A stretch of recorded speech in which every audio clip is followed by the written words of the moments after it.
നമുക്ക് അള്ളാഹു തന്ന നിഅമത്ത് അതിനെക്കുറിച്ച് ചിന്തിക്കണം.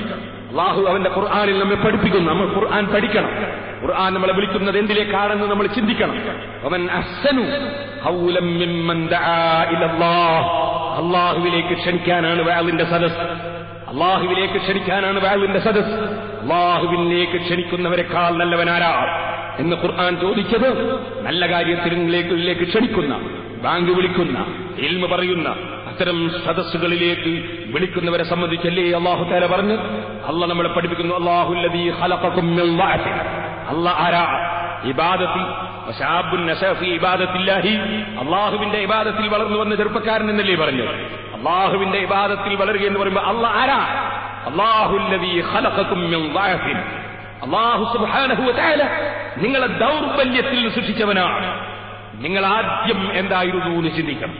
നിങ്ങൾ വെറും ഒരു ചെറിയ ഇന്ദ്രിയ തുള്ളിയായിരുന്നില്ലേ? ഒരു ചെറിയ ബീജവും അതേ അണ്ടവും സങ്കലനം നടത്തിയിട്ടല്ലേ നിങ്ങളുടെ മാതാവിന്റെ വയറ്റിൽ നിങ്ങൾക്ക് ജന്മമുണ്ടായത്? നിങ്ങൾ വളരെ ദുർബലമായിരുന്നില്ലേ? അതുണ്ടാക്കാൻ കഴിയുമോ? ഇന്ന് എന്നെ ഒരു ചെറുപ്പക്കാരൻ പാലക്കാട് ജില്ലയിൽ നിന്ന് ടെലിഫോൺ ചെയ്തു. പാലക്കാട് തിരുവനന്തപുരത്ത് നിന്ന് ടെലിഫോൺ ചെയ്തു. ഈ വൈകുന്നേരം ടെലിഫോൺ ചെയ്തു. നമ്മളെ കുമ്മോൾ ഇബ്രാഹിം ഉസ്താദ് അടുത്തുണ്ട്. ഞാൻ ഫോണ് തുറന്നു വെച്ചതായിരുന്നു. ആ സമയത്ത് ചെറുപ്പക്കാരൻ അദ്ദേഹം പറഞ്ഞു, എനിക്ക് വയസ്സ് 27 എനിക്ക് ഇതേവരെ എനിക്ക് സന്താനോൽപാദനത്തിന് ഇന്ദ്രിയമെന്ന് പറയുന്ന സാധനം തന്നെ സൃഷ്ടിക്കപ്പെട്ടിട്ടായി കാണുന്നില്ല. പല ഡോക്ടർമാർക്കും കാണിച്ചു, ഒരു ഉപാധിയും ചെയ്തിട്ട് യാതൊരു കാര്യവും കാണുന്നില്ല. പ്രാർത്ഥിക്കണമെന്ന് പറഞ്ഞ് തിരുവനന്തപുരത്ത് നിന്ന് ഒരാൾ വൈകുന്നേരം എന്നെ വിളിച്ചു. അല്ലാഹു ജല്ല ജലാലുഹു അദ്ദേഹത്തിന്റെ വിഷമം അല്ലാഹു പരിഹരിച്ചു കൊടുക്കട്ടെ. ഞാൻ പറഞ്ഞു, അല്ലാഹു തആല ചോദിക്കുന്നു, അല്ലാഹു നമ്മെ പഠിപ്പിക്കുന്നു, അല്ലാഹുല്ലദീ ഖലഖകും മിൻ ളഅഫ്. നിങ്ങളെ വെറും ഒരു ചെറിയ ഇന്ദ്രിയ തുള്ളിയിൽ നിന്നാണ്, അതിൽ നിന്ന് തന്നെയുള്ള ഒരു ചെറിയ അംശത്തിൽ നിന്നാണ്, ആ അംശത്തിൽ സൃഷ്ടിച്ചതല്ലേ നിങ്ങളെ. സുമ്മ ജഅല മിൻ ബഅദി ളഅഫിൻ ഖുവ്വ. പിന്നെ നിങ്ങളെ അല്ലാഹു ഘട്ടം ഘട്ടമായി അല്ലാഹു തആല നിങ്ങളെ വളർത്തി. മറ്റൊരായത്തിൽ അല്ലാഹു പറഞ്ഞു, നിങ്ങൾക്ക് മരണശേഷം ജീവിതമുണ്ടതിൽ സംശയമാണോ? യാ അയ്യുഹന്നാസ്, ഓ മനുഷ്യരെ, ഇൻ കുൻതും ഫീ റൈബിൻ മിനൽ ബഅസ്, നിങ്ങൾക്ക് പുനർജന്മമുണ്ടതിൽ നിങ്ങൾക്ക് സംശയമോ? ഫഇന്നാ ഖലഖനാകും മിൻ തുറാബ, നിങ്ങളുടെ ഉപ്പാപ്പ ആദം നബി അലൈഹിസ്സലാമിനെ മണ്ണിൽ നിന്ന് നമ്മൾ പടച്ചു. സുമ്മ മിൻ നുത്ഫ, പിന്നെ നിങ്ങളെ ഇന്ദ്രിയതുള്ളിൽ നിന്ന് പടച്ചു. സുമ്മ മിൻ അലഖ, പിന്നെ നിങ്ങളെ രക്തകഷ്ണത്തിൽ നിന്ന് പടച്ചു. സുമ്മ മിൻ മുള, പിന്നെ നിങ്ങളൊരു മാംസകഷ്ണമാക്കി. മുഖല്ലഖത്തിൻ വഗൈരി മുഖല്ലഖ, അത് കോലമാക്കപ്പെട്ടതിലക്കും കോലമാക്കപ്പെടാത്തതിലക്കുമൊക്കെ മാതാവിന്റെ വയറ്റിൽ നിർത്തി. ലിനുബയ്യിന ലക്കും വനുഖിറു ഫിൽ അർഹാമി മാ നശാഉ ഇലാ അജലിൻ മുസമ്മാ. നമ്മൾ നിശ്ചയിച്ചൊരു അവധിയുണ്ട്. ആ അവധി വരെ നിങ്ങളുടെ മാതാക്കളുടെ ഗർഭാശയത്തിൽ നിങ്ങളെ നിർത്തി. അങ്ങനെ നിർത്തിയിട്ട് സുമ്മ നുഖ്രിജുകും തുഫ്ലൻ, പിന്നെ ചെറിയ കുട്ടിയായി നിങ്ങളെ നമ്മൾ പുറത്തു കൊണ്ടുവന്നു അല്ലേ. സുമ്മ ലിതബ്ലൂ അശുദ്ധക്കും, പിന്നെ നിങ്ങൾക്ക് യുവത്വവും ആരോഗ്യവും കിട്ടിയില്ലേ. വമിൻകും മൻ യുതവഫാ, ആരോഗ്യത്തോടെ മരിച്ചു പോകുന്നവർ നിങ്ങളെ കൂട്ടത്തിലുണ്ട്. വമിൻകും മൻ യുറദ്ദു ഇലാ അർദലിൽ ഉമുരി ലികൈ ലാ യഅലമ മിൻ ബഅദി ഇൽമിൻ ശൈആ. എന്തൊരു വാക്കാണ് റബ്ബിന്റെ വാക്ക്. ചെറുപ്പക്കാരെ, നിങ്ങളൊന്ന് ചിന്തിച്ചു നോക്കൂ. അല്ലാഹ് പറയുന്നു, ആരോഗ്യം തന്നു അല്ലേ, ആ ആരോഗ്യത്തോടെ തന്നെ മരിപ്പിക്കുന്നവർ നിങ്ങളെ കൂട്ടത്തിലുണ്ട്. എന്നാൽ നിങ്ങളെ കൂട്ടത്തിൽ ചിലരുണ്ട് താഴ്ന്ന പ്രായത്തിലേക്ക് പോകുന്നവർ. ലികൈ ലാ യഅലമ മിൻ ബഅദി ഇൽമിൻ ശൈആ. ഒരു കാലത്ത്, യുവത്വമുള്ള കാലത്ത് വലിയ ഹിക്മത്തുള്ളവനായിരുന്നു, വലിയ പ്രശ്നങ്ങളൊക്കെ പറഞ്ഞു തീർത്തവനായിരുന്നു, വലിയ പ്രശ്നങ്ങളൊക്കെ ഇടപെടുന്നവനായിരുന്നു, വലിയ വലിയ കാര്യങ്ങളൊക്കെ നേടിയവനായിരുന്നു. പക്ഷേ പ്രായമങ്ങ് കൂടിയിട്ടിപ്പോൾ പറയുന്നത് എന്താണെന്ന് മനസ്സിലാകുന്നില്ല. സുബ്ഹാനല്ലാഹ്. അതാ എല്ലാ സമയവും വന്ന് ഭക്ഷണം കൊടുക്കുന്ന ഭാര്യയെ ചീത്ത പറയുന്നു, മക്കളെ ചീത്ത പറയുന്നു. മക്കൾ സങ്കടത്തോടെ പറയുന്നു, ഉസ്താദേ ഉപ്പാക്കിപ്പോ ഒന്നും മനസ്സിലാകുന്നില്ല. ഞങ്ങളെല്ലാം ചെയ്തോട്ടിട്ട് പിന്നെയും ഞങ്ങളെ ചീത്ത പറയുന്നു, വരുന്നവരോടൊക്കെ ഞങ്ങളെ കുറ്റം പറയുന്നു, ഞങ്ങൾ അങ്ങനെ ചെയ്തു ഇങ്ങനെ ചെയ്തു എന്ന് പറയുന്നു. ബാപ്പയ്ക്കിപ്പൊന്നും ഓർമ്മയില്ല, ബാപ്പക്കൊന്നും ചെയ്യാൻ കഴിയുന്നില്ല. അവിടുന്നും പോയി ചിലപ്പോൾ കാട്ടിച്ചത് വാരി തിന്നുന്നു, മൂത്രം കയ്യിലാക്കുന്നു, ഞാൻ എവിടെ കിടക്കുന്നു എന്നറിയുന്നില്ല. മനുഷ്യനുണ്ടാകുന്ന അവസ്ഥകൾ ഖുർആൻ കിബിറോടെ, അഹങ്കാരത്തോടെ, സുബഹിന്റെ സമയത്ത് എഴുന്നേറ്റ് നിസ്കരിക്കാതെ, അതേ അലിമീങ്ങളെ ചീത്തയും പറഞ്ഞ് വേണ്ടാത്തതിൽ മുഴുവനും ഇടപെട്ട് അബദ്ധങ്ങളിലായി ജീവിക്കുന്ന ചെറുപ്പക്കാരനെ ചിന്തിപ്പിക്കാൻ അള്ള പറയുന്നടോ, നിന്റെ ജീവിതത്തിന്റെ രംഗങ്ങൾ നീ ചിന്തിക്കൂ. നിന്നെ നമ്മൾ വളർത്തിയെടുത്തില്ലേ? ചിലർ ആരോഗ്യത്തോടെ മരിക്കുന്നവരുണ്ട്, ചിലർ നല്ല വിവരങ്ങളൊക്കെ ഉണ്ടായിട്ട് ആ വിവരമൊക്കെ നശിച്ച് ഒന്നിനും പറ്റാത്ത, ഒന്നും മനസ്സിലാകാത്ത ജീവിതം നയിക്കുന്നവർ, അങ്ങനെയും പ്രായമാകുന്ന സമയത്തായി പോകുന്നവരില്ലേ? وترى الأرض هامدة فإذا أنزلنا عليها الماء اهتزت وربت فأنبتت من كل زوج بهيج.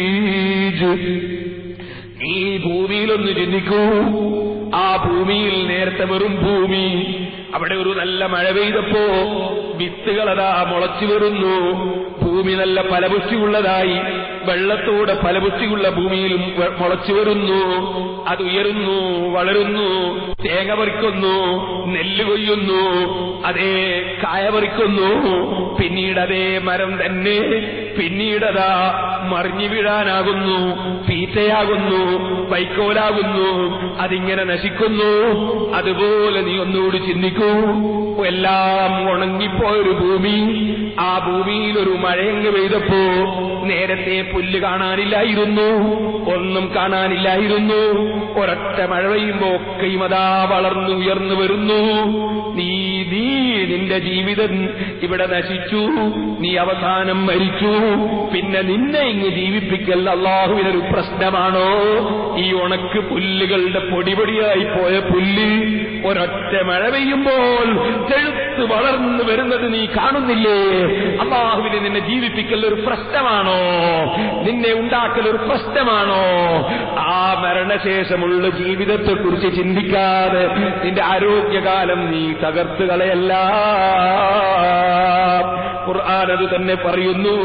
അങ്ങനെ സുമ്മ ജഅല മിൻ ബഅദി ഖുവ്വത്തിൻ ളഅഫൻ വശൈബ, അതേ നിന്റെ ദൗർബല്യത്തിന് ശേഷം നിനക്ക് യുവത്വവും ആരോഗ്യവും അല്ല തന്നു. വശൈബതൻ, പിന്നെ നര തന്നു, വാർദ്ധക്യം തന്നു. യഖ്ലുഖു മാ യശാ, അല്ലാഹു ഉദ്ദേശിക്കുന്നത് അവൻ സൃഷ്ടിക്കുന്നു. വഹുവൽ അലീമുൽ ഖദീർ, അല്ലാഹു അറിവുള്ളവനും കഴിവുള്ളവനും തന്നെ. ഓ ചെറുപ്പക്കാരെ, അള്ളാഹു തന്ന ആരോഗ്യ സമയത്ത് ഇബാദത്തുകൾ ചെയ്യുന്നവരാകണം, കൃത്യമായി നിസ്കരിക്കുന്നവരാകണം. ചെറുപ്പക്കാരായ യുവാക്കൾ സുന്നത്ത് നിസ്കരിക്കണം. ഞാൻ വേദനയോടെ പറയട്ടെ, പ്രായമുള്ളവര് സുന്നത്ത് നിസ്കരിക്കുന്നു, പണ്ഡിതന്മാര് സുന്നത്ത് നിസ്കരിക്കുന്നു. എന്റെ ചെറുപ്പക്കാരാ, നിന്റെ ജീവിതത്തിൽ നീ ഇൽമോ പഠിച്ചില്ല, ഇൽമോ നീ പഠിച്ചില്ല, കിതാബോ നീ ഓതിയില്ല. എന്നാൽ ആ പണ്ഡിതന്മാര് ഇൽമുള്ളതോടുകൂടെ തന്നെ ധാരാളം സുന്നത്ത് നിസ്കരിക്കുമ്പോ എനിക്കോ ഇൽമില്ലാതെയായിപ്പോയി, എന്റെ പ്രവൃത്തിയും കുറഞ്ഞാൽ ഞാൻ എന്റെ രാജാവിന്റെ സമീപത്ത് എങ്ങനെ എത്തും?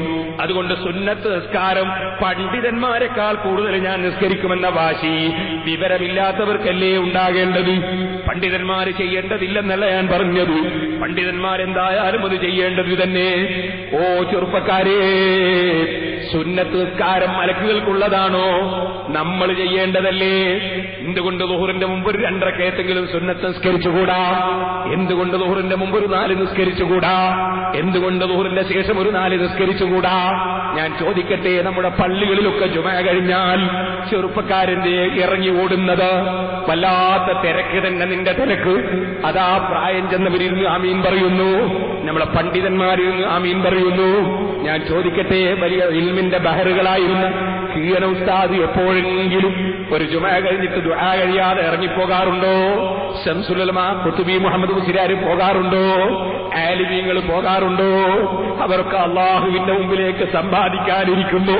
ചെറുപ്പക്കാരാ, ഒരു ഇൽമുമില്ലാത്ത നിനക്ക് ഒരു 2 മിനിറ്റ് ആ ദുആയിലൊന്ന് പങ്കെടുത്തുകൂടെ? ഒരു 33 സുബ്ഹാനല്ലാഹ് ചൊല്ലിക്കൂടെ? ഒരു 33 അൽഹംദുലില്ലാഹ് ചൊല്ലിക്കൂടെ? ഒരു 33 അല്ലാഹു അക്ബർ ചൊല്ലിക്കൂടെ? ഇത് നമ്മൾ ആഖിറത്തിലേക്ക് എപ്പോഴാ സമ്പാദിക്കാൻ പോകുന്നത്? ആഖിറത്തിലെ ജീവിതമുണ്ടെന്ന് നീ ഉറപ്പിച്ചിട്ടില്ലേ? നിനക്ക് ആ സമയത്ത് പെട്ടെന്ന് ഇറങ്ങി നീ സൊറ പറയുകയല്ലേ ചെയ്യുന്നത്?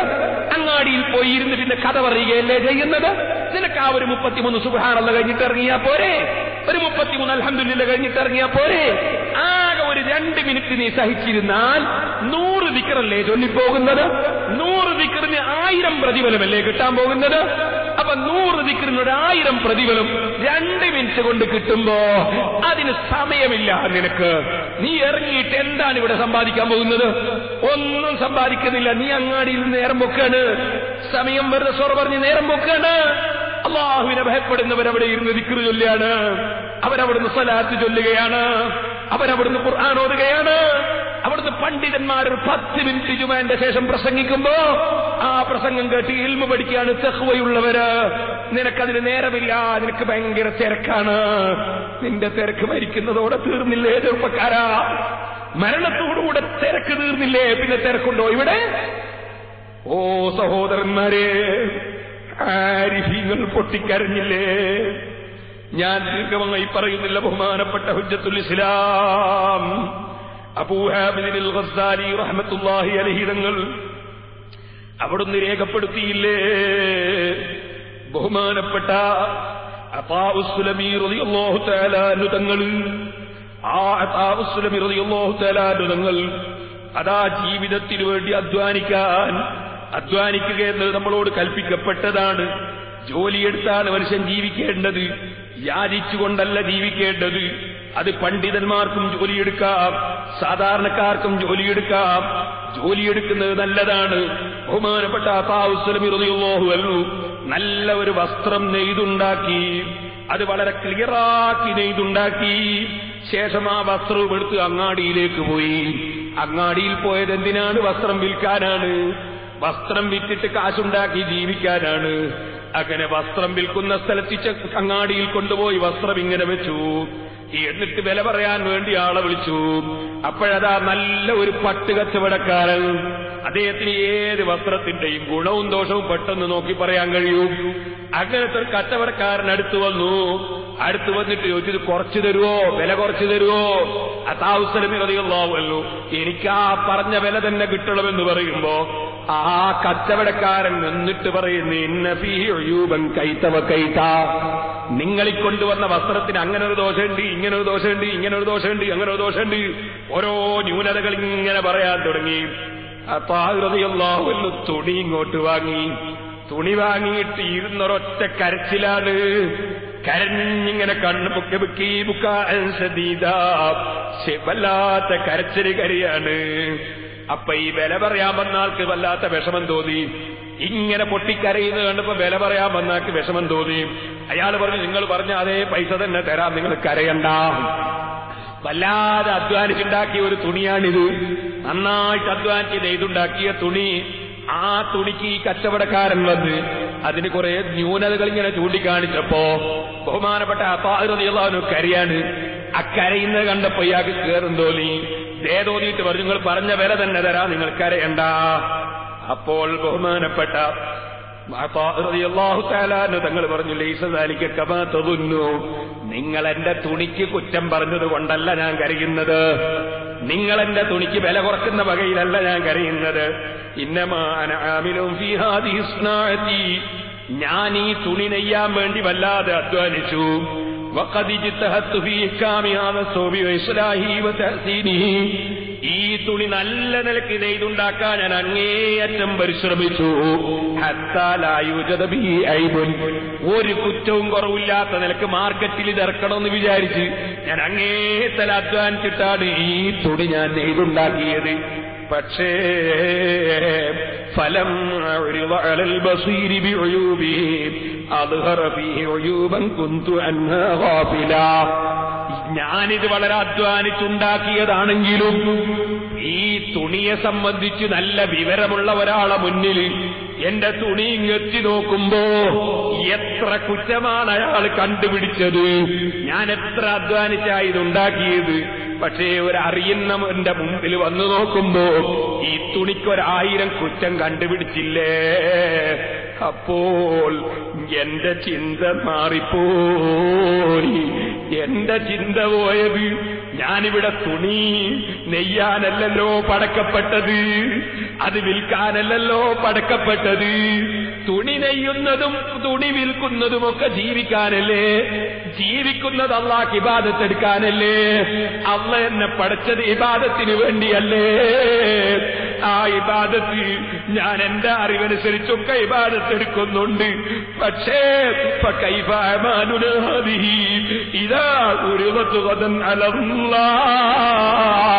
ഒരു തുണിനോട്ടം അറിയുന്നവന്റെ മുമ്പിൽ കഠിനാധ്വാനം ചെയ്തുണ്ടാക്കിയ തുണി അവന്റെ മുമ്പിലെത്തുമ്പോഴേക്ക് 100 ഐബാണെങ്കിൽ ഞാൻ ചെയ്യുന്ന ഇബാദത്തുകൾ അല്ലാഹുവിന്റെ മുമ്പിൽ അങ്ങെത്തുമ്പോൾ കം യബ്ദു ഫീഹാ മിനൽ ഉയൂബി വന്നുഖ്സാൻ അല്ലദീന ഹും യൗമ അൻഹാ ഗാഫിലൂൻ. ഇന്ന് നമ്മളത് ശ്രദ്ധിക്കുന്നില്ല, മനസ്സിലാവുന്നില്ല. പക്ഷേ പടച്ചവന്റെ മുമ്പിൽ അവനല്ലേ നാഖിദുൽ ബസീർ, അവനല്ലേ ശരിയായ നോട്ടക്കാരൻ. അവന്റെ മുമ്പിൽ കൊണ്ടുവന്ന് വെച്ച് എന്റെ അമൽ ഓരോന്നോരോന്നങ്ങ് പരിശോധിക്കുമ്പോ അല്ലാഹു തആല അതിനെന്തൊക്കെ കുറ്റങ്ങളായിരിക്കും കണ്ടെത്തുന്നത്.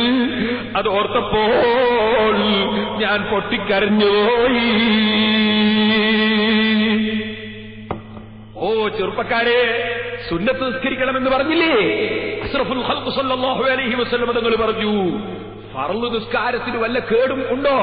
അല്ലാഹുവിന്റെ മുമ്പിൽ എത്തുമ്പോ ഫർള് നിസ്കാരത്തിന് വല്ല കേടുമുണ്ടെന്ന് മലക്കുകളുടെ പരിശോധനയിൽ ബോധ്യപ്പെട്ടാൽ അല്ലാഹു തആല പറയും, അയാൾക്ക് സുന്നത്ത് നിസ്കാരം ഉണ്ടോ നോക്കണം. സുന്നത്ത് നിസ്കാരം ഉണ്ടെങ്കിൽ ആ കേടുള്ള ഫർളിന്റെ സ്ഥാനത്ത് സുന്നത്ത് നിസ്കാരം വെച്ചിട്ട് അദ്ദേഹത്തെ സ്വർഗത്തിലേക്ക് അയച്ചോ.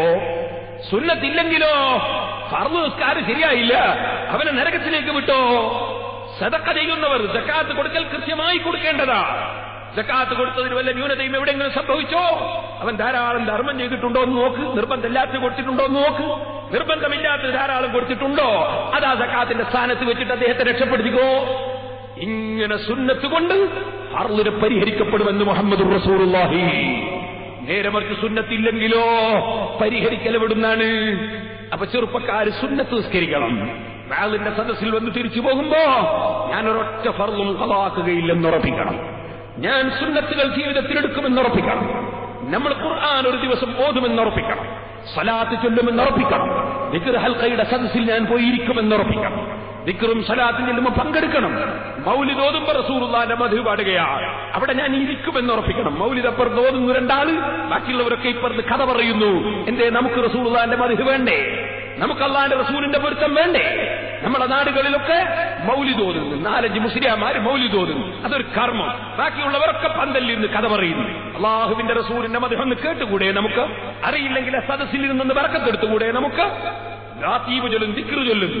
ദിക്ർ ചൊല്ലുമ്പോ മറ്റുള്ളവർക്ക് ഇപ്പുറത്ത് ഇങ്ങനെ ശബ്ദം ഉണ്ടാക്കും. ദിക്ർ ചൊല്ലുന്നവര് ചൊല്ലുന്നു, നമുക്കതൊന്നും വേണ്ടാത്ത മാതിരിയുണ്ട്. അങ്ങനെ ആകാൻ പറ്റുമോ? നമ്മളും ചൊല്ലണ്ടേ ദിക്ർ? ഒരു ലാ ഇലാഹ ഇല്ലല്ലാഹ് ചൊല്ലിയാലത് വലിയ കാര്യമല്ലേ? ഒരു ദിക്ർ ചൊല്ലിയാലത് കാര്യമല്ലേ? ഒരു സുബ്ഹാനല്ലാഹ് ചൊല്ലിയാൽ അതുകൊണ്ട് സ്വർഗത്തിലേക്ക് നമ്മളൊരു മരം നട്ടില്ലേ? അല്ലാഹുവിന്റെ റസൂൽ നമ്മളെ പഠിപ്പിച്ചില്ലേ ദിക്റിന്റെ മഹത്വം? നമ്മളും ചൊല്ലണ്ടേ ദിക്ർ? ഇബാദത്തിൽ വളർന്നു വരണം. പണ്ഡിതന്മാര് ദീനിന് വേണ്ടി ഓടി നടന്ന് പ്രവർത്തിക്കുന്നു, നമ്മൾ അവരുടെ കൂടെ കൂട്ടുചേർന്ന് കൊടുക്കണ്ടേ? ഓ ചെറുപ്പക്കാരെ, ഞാൻ നിങ്ങളോട് ചോദിക്കട്ടെ, ക്രിസ്തു സമുദായം വളരെ ചുരുക്കം ന്യൂനപക്ഷമല്ലേ? സിഖ് സമുദായം വളരെ ന്യൂനപക്ഷമല്ലേ? പക്ഷേ നമ്മുടെ രാജ്യത്ത് എല്ലാ നിലക്കും ഉയർന്നു നിൽക്കുന്നത് സിഖ് സമുദായവും അതുപോലെ ക്രിസ്തു സമുദായവും. എവിടെയും അവർ രംഗത്ത് ഉയർന്നു നിൽക്കുകയല്ലേ? ഞാൻ അവരോട് അസൂയ ഉണ്ടായിട്ട് പറയുകയല്ല, നമ്മൾ പാഠം പഠിക്കാൻ വേണ്ടി പറയുകയാണ്. ഞാൻ നിങ്ങളോട് ചോദിക്കട്ടെ, എന്താ കാരണം? കാരണം അവരുടെ പണ്ഡിതന്മാർ, അവരുടെ അച്ഛന്മാർ, അവരുടെ പാതിരിമാർ, അവരുടെ പുരോഹിതന്മാർ, അവർ അവരുടെ സമുദായത്തിന്റെ നന്മയ്ക്ക് വേണ്ടി അവർ വിദ്യാഭ്യാസ പ്രവർത്തനം നടത്തുന്നു. അവർ ധാരാളം സ്ഥാപനങ്ങൾ നിർമ്മിക്കുന്നു. ധാരാളം സ്കൂളുകൾ നിർമ്മിക്കുന്നു, ധാരാളം സ്ഥാപനങ്ങൾ നിർമ്മിക്കുന്നു. അവരതിന്റെ പ്രവർത്തനം നടത്തുമ്പോൾ ക്രിസ്തു സമുദായം ക്രിസ്ത്യാനികളായ അച്ഛന്മാരുടെ പിന്നിൽ അവരിൽ പല പാർട്ടിക്കാരുമുണ്ട്. ക്രിസ്ത്യാനികൾ ഒറ്റ പാർട്ടിയല്ല, 100 പാർട്ടിയിലാണവർ. കാരണം ഏത് പാർട്ടി ഭരിച്ചാലും അവർക്ക് കാര്യം ശരിയാകാൻ അവരുടെ പാർട്ടിയിൽ അവരുടെ സമുദായമുണ്ടാവും. ഇരിക്കട്ടെ, ഞാൻ പറഞ്ഞു വരുന്നത്, ആ ക്രിസ്തു സമുദായത്തിന് പാർട്ടികൾ, രാഷ്ട്രീയ പാർട്ടികൾ പലതാണെങ്കിലും അവരുടെ പണ്ഡിതന്മാര് സമുദായത്തിന് പ്രവർത്തിക്കുമ്പോൾ എല്ലാ പാർട്ടിക്കാരും ആ പണ്ഡിതന്മാരെ പിന്നിൽ അണിനിരന്ന് ഒത്താശ ചെയ്തു കൊടുക്കുന്നു. അതിന്റെ ഗുണം ആ സമുദായം അനുഭവിക്കുന്നു, സിഖ് സമുദായം അനുഭവിക്കുന്നു. നമ്മളോ നമ്മളുടേത് ആ രൂപത്തിലായി വരുന്നില്ല. അല്ലാഹു നമ്മുടെ സമുദായത്തെ നന്നാക്കട്ടെ. പണ്ഡിതന്മാര് ദീനിന്റെ പ്രവർത്തനത്തിനിറങ്ങുമ്പോ, സമുദായത്തിന്റെ നന്മയ്ക്ക് വേണ്ടി അധ്വാനിക്കുമ്പോ സമൂഹം മുഴുവനും അവരെ പിന്തുണക്കുകയല്ലേ വേണ്ടത്. കാര്യലാഭത്തിന് വേണ്ടിയല്ല, സ്ഥാനമാനത്തിന് വേണ്ടിയല്ല, ഈ സമൂഹത്തിന്റെ നന്മയ്ക്ക് വേണ്ടി അധ്വാനിക്കുമ്പോ അത് കണ്ടറിയാൻ നമുക്ക് സാധിക്കണ്ടേ സഹോദരന്മാരെ? അല്ലാഹുവിന്റെ റസൂല് പ്രത്യേകം പറയുകയാണ്, ഓ ചെറുപ്പക്കാരെ, നിങ്ങളെ യുവത്വകാലം നിങ്ങൾ നശിപ്പിക്കല്ല, മറിച്ച് നിങ്ങൾ അല്ലാഹുവിന്റെ മുമ്പിലേക്ക് പോകുന്നതിന് മുമ്പ് യുവത്വകാലത്ത് ധാരാളം സമ്പാദിക്കേണ്ടതുണ്ട്. നബി സല്ലല്ലാഹു അലൈഹി വസല്ലം തങ്ങൾ പ്രത്യേകം നമ്മെ പഠിപ്പിക്കുന്നു. ഇമാം അഹ്മദ് റളിയല്ലാഹു അൻഹു മറ്റും റിപ്പോർട്ട് ചെയ്യുന്നു, ഓ ജനങ്ങളെ, യുത്തനിം ഖംസൻ ഖബ്ല ഖംസിൻ, 5 കാര്യം വരുന്നതിന് മുമ്പ് നിങ്ങൾ 5 കാര്യം നേടിയെടുക്കണം.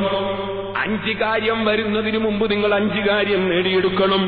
ശബാബക ഖബ്ല ഹറമിക വസിഹ്ഹതക ഖബ്ല സഖമിക, നിങ്ങൾക്ക് വാർദ്ധക്യം വരുന്നതിന് മുമ്പ് യുവത്വകാലത്ത് തന്നെ നിങ്ങൾ സൽക്കർമ്മം ചെയ്ത് സമ്പാദിച്ചു വെക്കണം. യുവത്വകാലത്ത് സൽക്കർമ്മം ചെയ്ത് സമ്പാദിച്ചു വെക്കണം. വസിഹ്ഹതക ഖബ്ല സഖമിക, നിനക്ക് രോഗം വരുന്നതിന് മുമ്പ് ആരോഗ്യമാണ്. ആരോഗ്യമുള്ള സമയത്ത് തന്നെ നിന്റെ പാരത്രിക ലോകത്തിനു വേണ്ടി സമ്പാദിച്ചു വെക്കണം. വഗിനാക ഖബ്ല ഫഖ്രിക, നീ ഫഖീറാകാൻ പോവുകയാണ്. മരിക്കുന്നതോടുകൂടെ നിനക്ക് സമ്പാദ്യങ്ങളൊന്നും ഉണ്ടാക്കാൻ വകുപ്പില്ല. ആ ഫഖീർ തരം നിനക്ക് വരുന്നതിന് മുമ്പ് നിനക്കിപ്പോൾ സമ്പാദിക്കാൻ പറ്റുന്ന സമയമാണ്. നിന്റെ ഫഖീർ തരം വരുന്നതിന് മുമ്പ് നിന്റെ ഐശ്വര്യം നീ മുതലെടുക്കണം. ഫറാഗക ഖബ്ല ശുഗ്ലിക, ഓ ചെറുപ്പക്കാരെ, കല്യാണം കഴിച്ചു മക്കളായി, പ്രായമായി, ഇനി മകളെ കെട്ടിക്കണം, മകനെ കെട്ടിക്കണം, വീടുണ്ടാക്കണം, 100 പ്രശ്നങ്ങളല്ലേ. ആ പ്രശ്നം വരുന്ന സമയത്ത് നിനക്ക് പലതിനും സമയം കിട്ടൂല. അതുകൊണ്ട് ചെറുപ്പക്കാരായ കുട്ടികൾ അത്തരം വിഷയങ്ങൾ വരുന്നതിന് മുമ്പ് ധാരാളം ചെയ്തു വെക്കണം. നിനക്ക് വലിയ ഡ്യൂട്ടി, വലിയ ജോലി വരാൻ പോവാണ്. നിന്റെ മകളെ കെട്ടിക്കലും നിന്റെ ഭാര്യയും കൊണ്ട് ആശുപത്രിയിൽ പോകലും അതിന്റെ ചെലവ് നോക്കലും അങ്ങനെ തുടങ്ങി ഒരുപാട് വരാൻ പോവാണ്. അതിനു മുമ്പ് ഇപ്പൊ കല്യാണം കഴിക്കുന്നതിന് മുമ്പുള്ള ചെറുപ്പക്കാരില്ലേ, കഴിച്ച ഉടനെയുള്ളവരില്ലേ, ഇപ്പൊ നിങ്ങൾക്ക് ചെലവില്ല, ഇപ്പൊ നിങ്ങൾക്ക് വേറെ ഒന്നുമില്ല.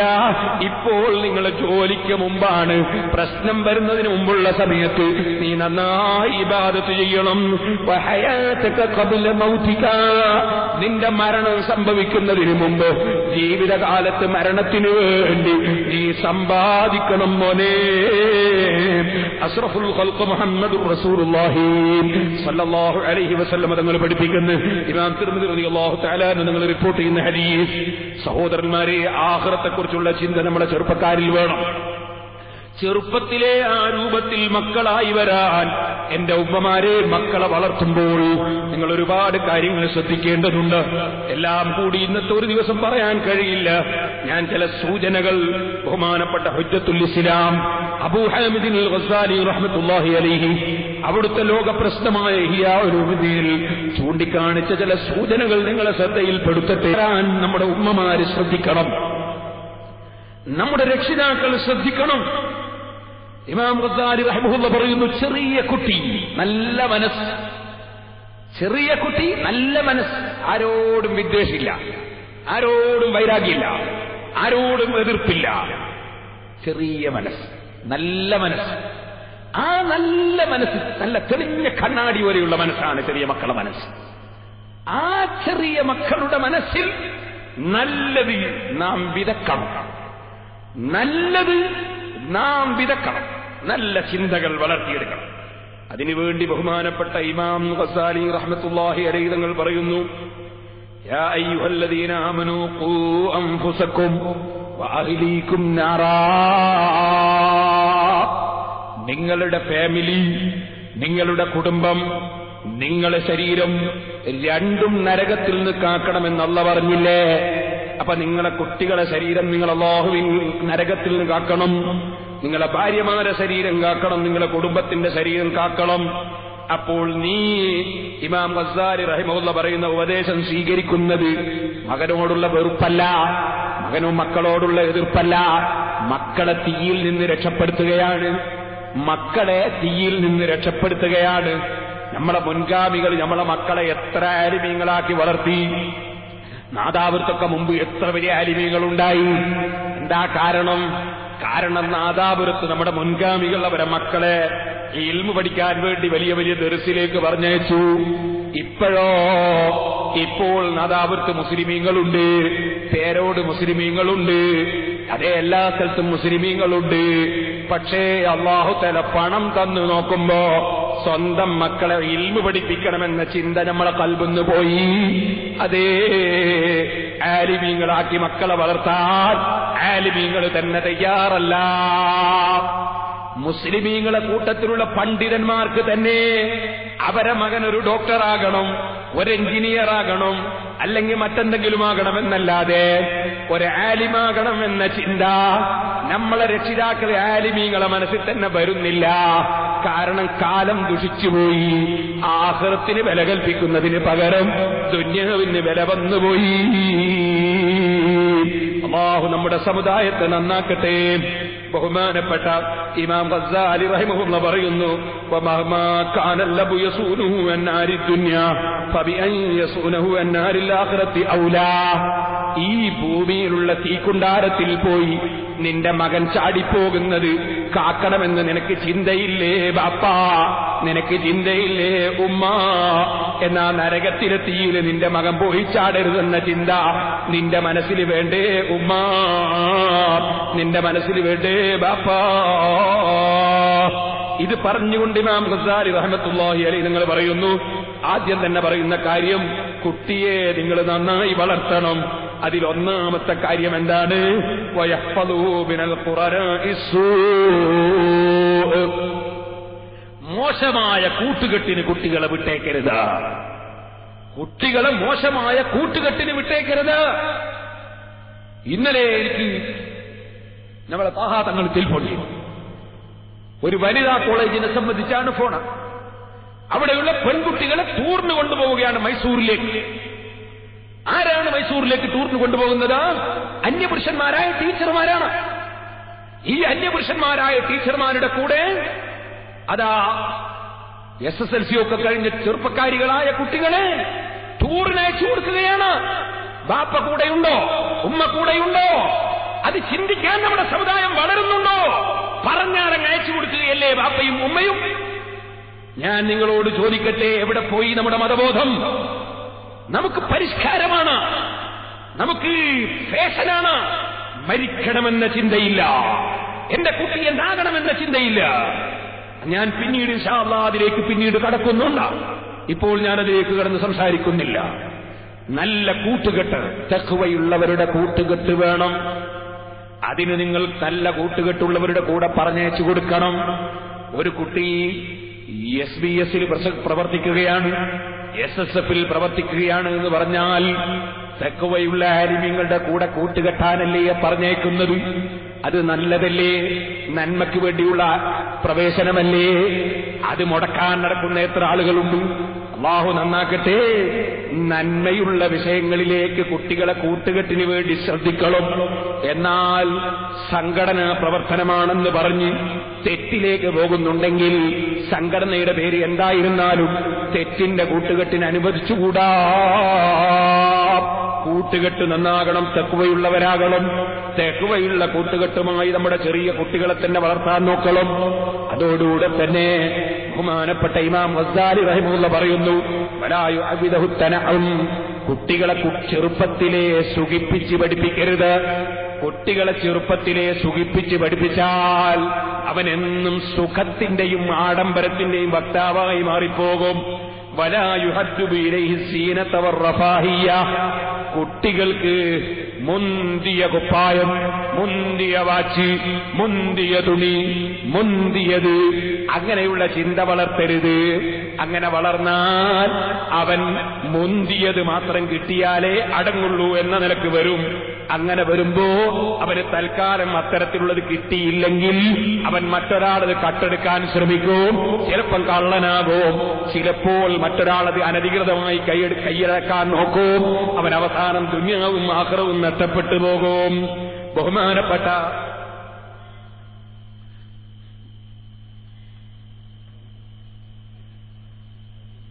ഇമാം ഗസ്സാലി റഹ്മത്തുള്ളാഹി അലൈഹി തങ്ങൾ പറയുന്നു, അതോടുകൂടെ തന്നെ ഓ ജനങ്ങളെ,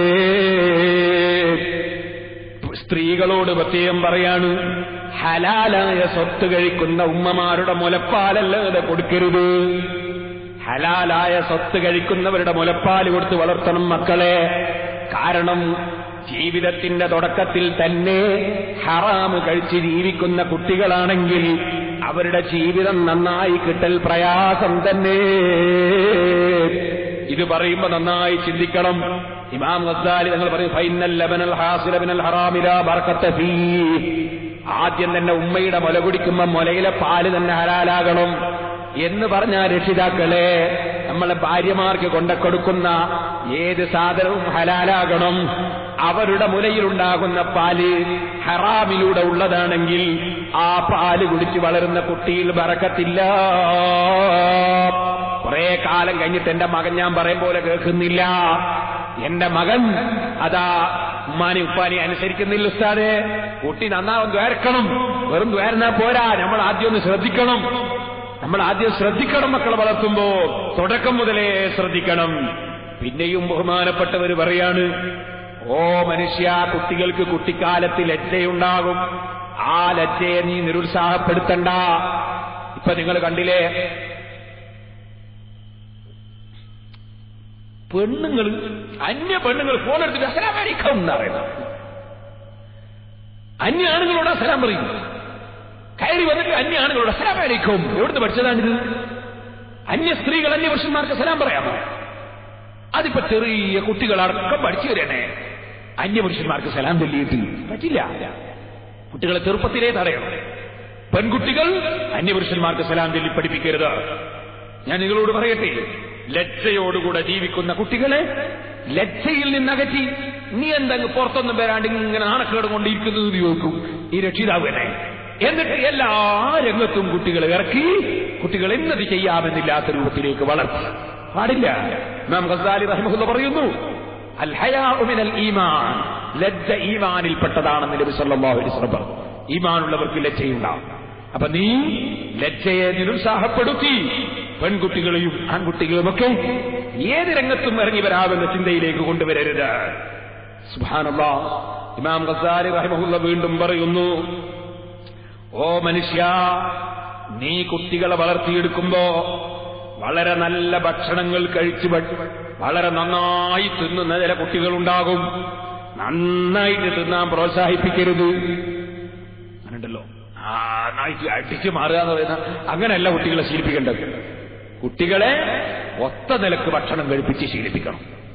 വളരെ നന്നായി ഭക്ഷണം കഴിച്ച് ശീലിപ്പിച്ചാൽ ആ കുട്ടികൾ പിന്നെ മടിയന്മാരാകും. അതുപോലെ തന്നെ മറ്റ് പലതിലേക്കും കടന്നുപോകും. കുട്ടികൾ വളരുന്ന സമയത്ത് തന്നെ ഭക്ഷണം കഴിക്കുമ്പോൾ വലത് കൈകൊണ്ട് തന്നെ കഴിപ്പിച്ച് പഠിപ്പിക്കണം. ബിസ്മില്ലാഹിർ റഹ്മാനിർ റഹീം എന്ന് ഭക്ഷണം കഴിക്കുമ്പോൾ എടുക്കുമ്പോൾ തന്നെ ചൊല്ലിക്കണം. എന്റെ ഉമ്മമാര് ശ്രദ്ധിക്കുന്നത് നല്ലതാണ്. ഇമാം ഗസ്സാലി റഹിമഹുല്ലാഹ് മക്കളെ വളർത്തുന്നതിനെ സംബന്ധിച്ച് പറയാണ്, ഭക്ഷണം കഴിക്കുമ്പോൾ തൊട്ട് മുന്നിൽ നിന്ന് തന്നെ വാരിയെടുക്കാൻ വേണ്ടി പ്രേരിപ്പിക്കണം. ഭക്ഷണം കഴിക്കുന്ന പ്ലേറ്റിന്റെ നടുവിൽ നിന്നെടുക്കരുത്. മറ്റൊരാളും കൂടെ ഇരുന്ന് കഴിക്കുകയാണെങ്കിൽ മറ്റൊരാളെ മുന്നിൽ നിന്നെടുക്കരുത്. അതുപോലെ മറ്റൊരാൾ എടുക്കുന്നതിന് മുമ്പ് വേഗം എടുത്തങ്ങ് തിന്നുകളയുക എന്നത് പഠിപ്പിക്കരുത്.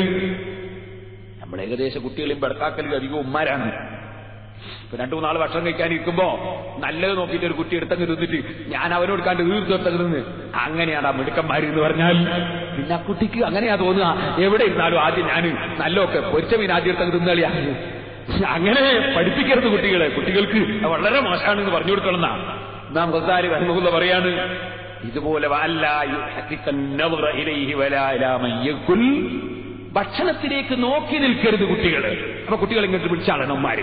ഒരാൾ ഭക്ഷണം കഴിക്കുമ്പോ ഭക്ഷണം കഴിക്കുന്ന ആളെങ്ങനെ നോക്കിക്കുന്നു, അല്ലെങ്കിൽ ഭക്ഷണം തന്നെ നോക്കി നിൽക്കുന്നത്. അപ്പൊ കുട്ടികളെ എന്താ ഇടപെടുക്കുന്നത്? അങ്ങോട്ട് പോയിക്കോളാം. കുട്ടികൾ അവിടുന്ന് മാറ്റിക്കളയണം. ഭക്ഷണം കഴിക്കുന്നവരെ നോക്കി നിൽക്കാൻ സമ്മതിക്കരുത്. ഭക്ഷണം തന്നെയും നോക്കാൻ വേണ്ടി അവസരം കൊടുക്കുക. ഭക്ഷണം അവരെ മുമ്പിലെത്തി കഴിച്ചോട്ടെ, നേരെ പറ്റി ഇങ്ങനെ നോക്കിക്കാനുള്ള അവസരം കൊടുക്കരുത്. ഭക്ഷണം കഴിക്കുമ്പോൾ ഉളരി തിന്നാൻ അവസരം കൊടുക്കരുത്. കുട്ടികളോട് മെല്ലെ നന്നായിട്ട് നല്ല നിലക്ക് തിന്നാൻ പറയണം. ഇതുപോലെ ബഹുമാനപ്പെട്ടവർ പറയാണ്, വളരെ പെട്ടെന്ന് തിന്നു തീർത്ത് സ്പീഡിൽ തിന്നു തീർന്ന് അങ്ങനെയായിരുന്നു. തീരെമെല്ലാം അതും കൊണ്ട് നേരം വെളുപ്പിക്കുന്ന പോലെ അങ്ങനെയായിരുന്നു. അതോടുകൂടെ തന്നെ കൈയും വസ്ത്രവും മൂക്കും തലയും ഒട്ടാകെ ചോറ് വെച്ച് നോക്കുമ്പോ ഒട്ടാകെ പരത്തിയിരിക്കുന്നു. അങ്ങനെ കുട്ടികളെ നടപ്പാക്കരുത്. കുട്ടികൾ ഭക്ഷണം കഴിക്കുമ്പോ കൈയുടെ വിരലുകൊണ്ടെടുത്ത് തൊള്ളയിലിട്ട് കഴിച്ച് വേറെ എവിടെയും മുഷിയാതെ പിറളാത്ത രൂപത്തിൽ കുട്ടിക്കാലത്തെ അവരെ പരിചയപ്പെടുത്തണം. ഇമാം ഗസാലി റഹ്മത്തുള്ളാഹി ഓരോ കാര്യങ്ങളും പറയാണ്. ചിലപ്പോൾ നല്ല കറി ഇല്ലാത്ത പത്തിരി കൊടുക്കണം. ഇമാം ഗസാലി പറയാണ്, നല്ല കറി ഇല്ലാത്ത പത്തിരി കൊടുക്കണം മക്കൾക്ക്. അതെന്തിനാ? മഹാനവറുകൾ പറയാ, കറി ഇല്ലെങ്കിലും പത്തിരി നിന്ന് പരിചയപ്പെടണം. ചിലപ്പോ എയർപോർട്ടിൽ നിന്നൊന്നും കിട്ടൂല. ചിലപ്പോ ഹജ്ജിന് വേണ്ടി പോകുമ്പോ ക്യാമ്പിന്ന് ഗുൽമാലുണ്ടാക്കൂ. ഹജ്ജിന് പോയാൽ അവിടുന്ന് ക്ഷമിക്കാൻ കഴിയൂല. കാരണം നല്ല രുചിയുള്ള ഭക്ഷണം കഴിച്ച് പഠിച്ചാല് അത് പറ്റൂല. ഇടക്കൊക്കെ കറിയും കൂട്ടാനൊന്നും ഇല്ല, കഴിച്ച് പഠിപ്പിക്കണം എന്നാ ഇമാം ഗസാലി റഹ്മത്തുള്ളാഹി പറയുന്നു. പിന്നെയും ബഹുമാനപ്പെട്ടവർ പറയാണ്, അതാ നന്നായിട്ട് തിന്നുമ്പോ തിന്നുന്നവരെ പ്രോത്സാഹിപ്പിക്കരുത്. അപ്പൊ നിങ്ങളിങ്ങനെ ഇടക്കിടക്ക് പറയണം, ഈ അമിതമായ തീറ്റിയുണ്ടല്ലോ അത് മൂരിന്റെ തീറ്റിയാ. കാള തിന്നുന്ന പോലെ, പശു തിന്നും പോലെ തീറ്റിയോട് തീറ്റി, അങ്ങനെ തിന്നരുത് എന്ന് പഠിപ്പിക്കണം എന്നാ. പിന്നെയും ബഹുമാനപ്പെട്ടവർ പറയാണ്, കൂടുതൽ തിന്നുന്ന ആളുകളെ കുട്ടികളെ മുന്നിൽ വെച്ച് പേര് പറയാതെ ആക്ഷേപിച്ച് സംസാരിക്കണം. അപ്പൊ ഈ കുട്ടിക്ക് ഇങ്ങനെ തോന്നും, അങ്ങനെ അധികം തിന്നുന്നത് മോശമാണ് എന്ന ധാരണ കുട്ടിയുടെ മനസ്സിൽ വളരും. പിന്നെയും പറയാണ്, കുറഞ്ഞ ഭക്ഷണം കൊണ്ട് മതിയാക്കി ശീലിപ്പിക്കണം. അതുപോലെ വെളുത്ത വസ്ത്രം ധരിക്കാൻ കുട്ടിക്ക് താല്പര്യമുണ്ടാക്കണം. കളറുള്ളത് മാത്രം ധരിക്കാനുള്ള താല്പര്യമുണ്ടാക്കരുത്. ഞാൻ പ്രത്യേകിച്ച് പറയട്ടെ, ഇപ്പോൾ കുട്ടികളുടെ പെൺകുട്ടികളൊക്കെ വസ്ത്രങ്ങൾ ഏകദേശവും ശർഇൽ വിരോധിക്കപ്പെട്ടതാണ്. ശരീരത്തിന്റെ തുടിപ്പുകൾ കാണുന്ന വിധത്തിൽ ഫിറ്റായ വസ്ത്രങ്ങൾ ധരിക്കുന്നത് വിരോധിക്കപ്പെട്ടതാണ്. അതിന് പ്രചോദനം നൽകുന്നതിന് പകരം നീ അങ്ങനെ ധരിച്ചാൽ മറ്റുള്ളവർ നിന്റെ ശരീരത്തിന്റെ ഭാഗങ്ങളൊക്കെ എടുത്തു പിടിച്ചിട്ട് മറ്റുള്ളവർ നോക്കുകയില്ലേ, അത് വളരെ മോശമല്ലേ എന്ന് പറഞ്ഞ് അവരെ നിരുത്സാഹപ്പെടുത്തണം. ഇമാം ഗസാലി റഹിമഹുല്ലാഹ് പറയുന്നു, പുരുഷന്മാരെ ഡ്രസ്സ് പെൺകുട്ടികൾക്ക് ധരിക്കണമെന്ന് തോന്നിയാൽ, പെൺകുട്ടികളെ ഡ്രസ്സ് പുരുഷന്മാർക്ക് ധരിക്കണമെന്ന് തോന്നിയാൽ അപ്പോഴവരോട് പറയണം, അതൊക്കെ വളരെ മോശം. ആൺകുട്ടികളെ പോലെ വളരെ മോശം. പെൺകൂസനാകാനടാ നീ, വളരെ മോശം. ഇങ്ങനെ കുട്ടികളെ നിരുത്സാഹപ്പെടുത്തി പഠിപ്പിക്കണം. അങ്ങനെ പഠിപ്പിച്ചിട്ട് ബഹുമാനപ്പെട്ടവർ പറയാണ്, മുന്തിയ വസ്ത്രങ്ങളും മുന്തിയ സാധനങ്ങളും വേണമെന്ന ചിന്ത കുട്ടികളെ മനസ്സിൽ നിന്ന് എടുത്തു കളയാൻ നിങ്ങളുടെ സംസാരത്തിൽ ശ്രദ്ധിക്കണം. പിന്നെയും കുറെ പറഞ്ഞിട്ട് പറയാണ്, കുട്ടി വളരുന്ന സമയത്ത് തന്നെ നിങ്ങളിതൊന്നും ശ്രദ്ധിക്കാതെ പോയാൽ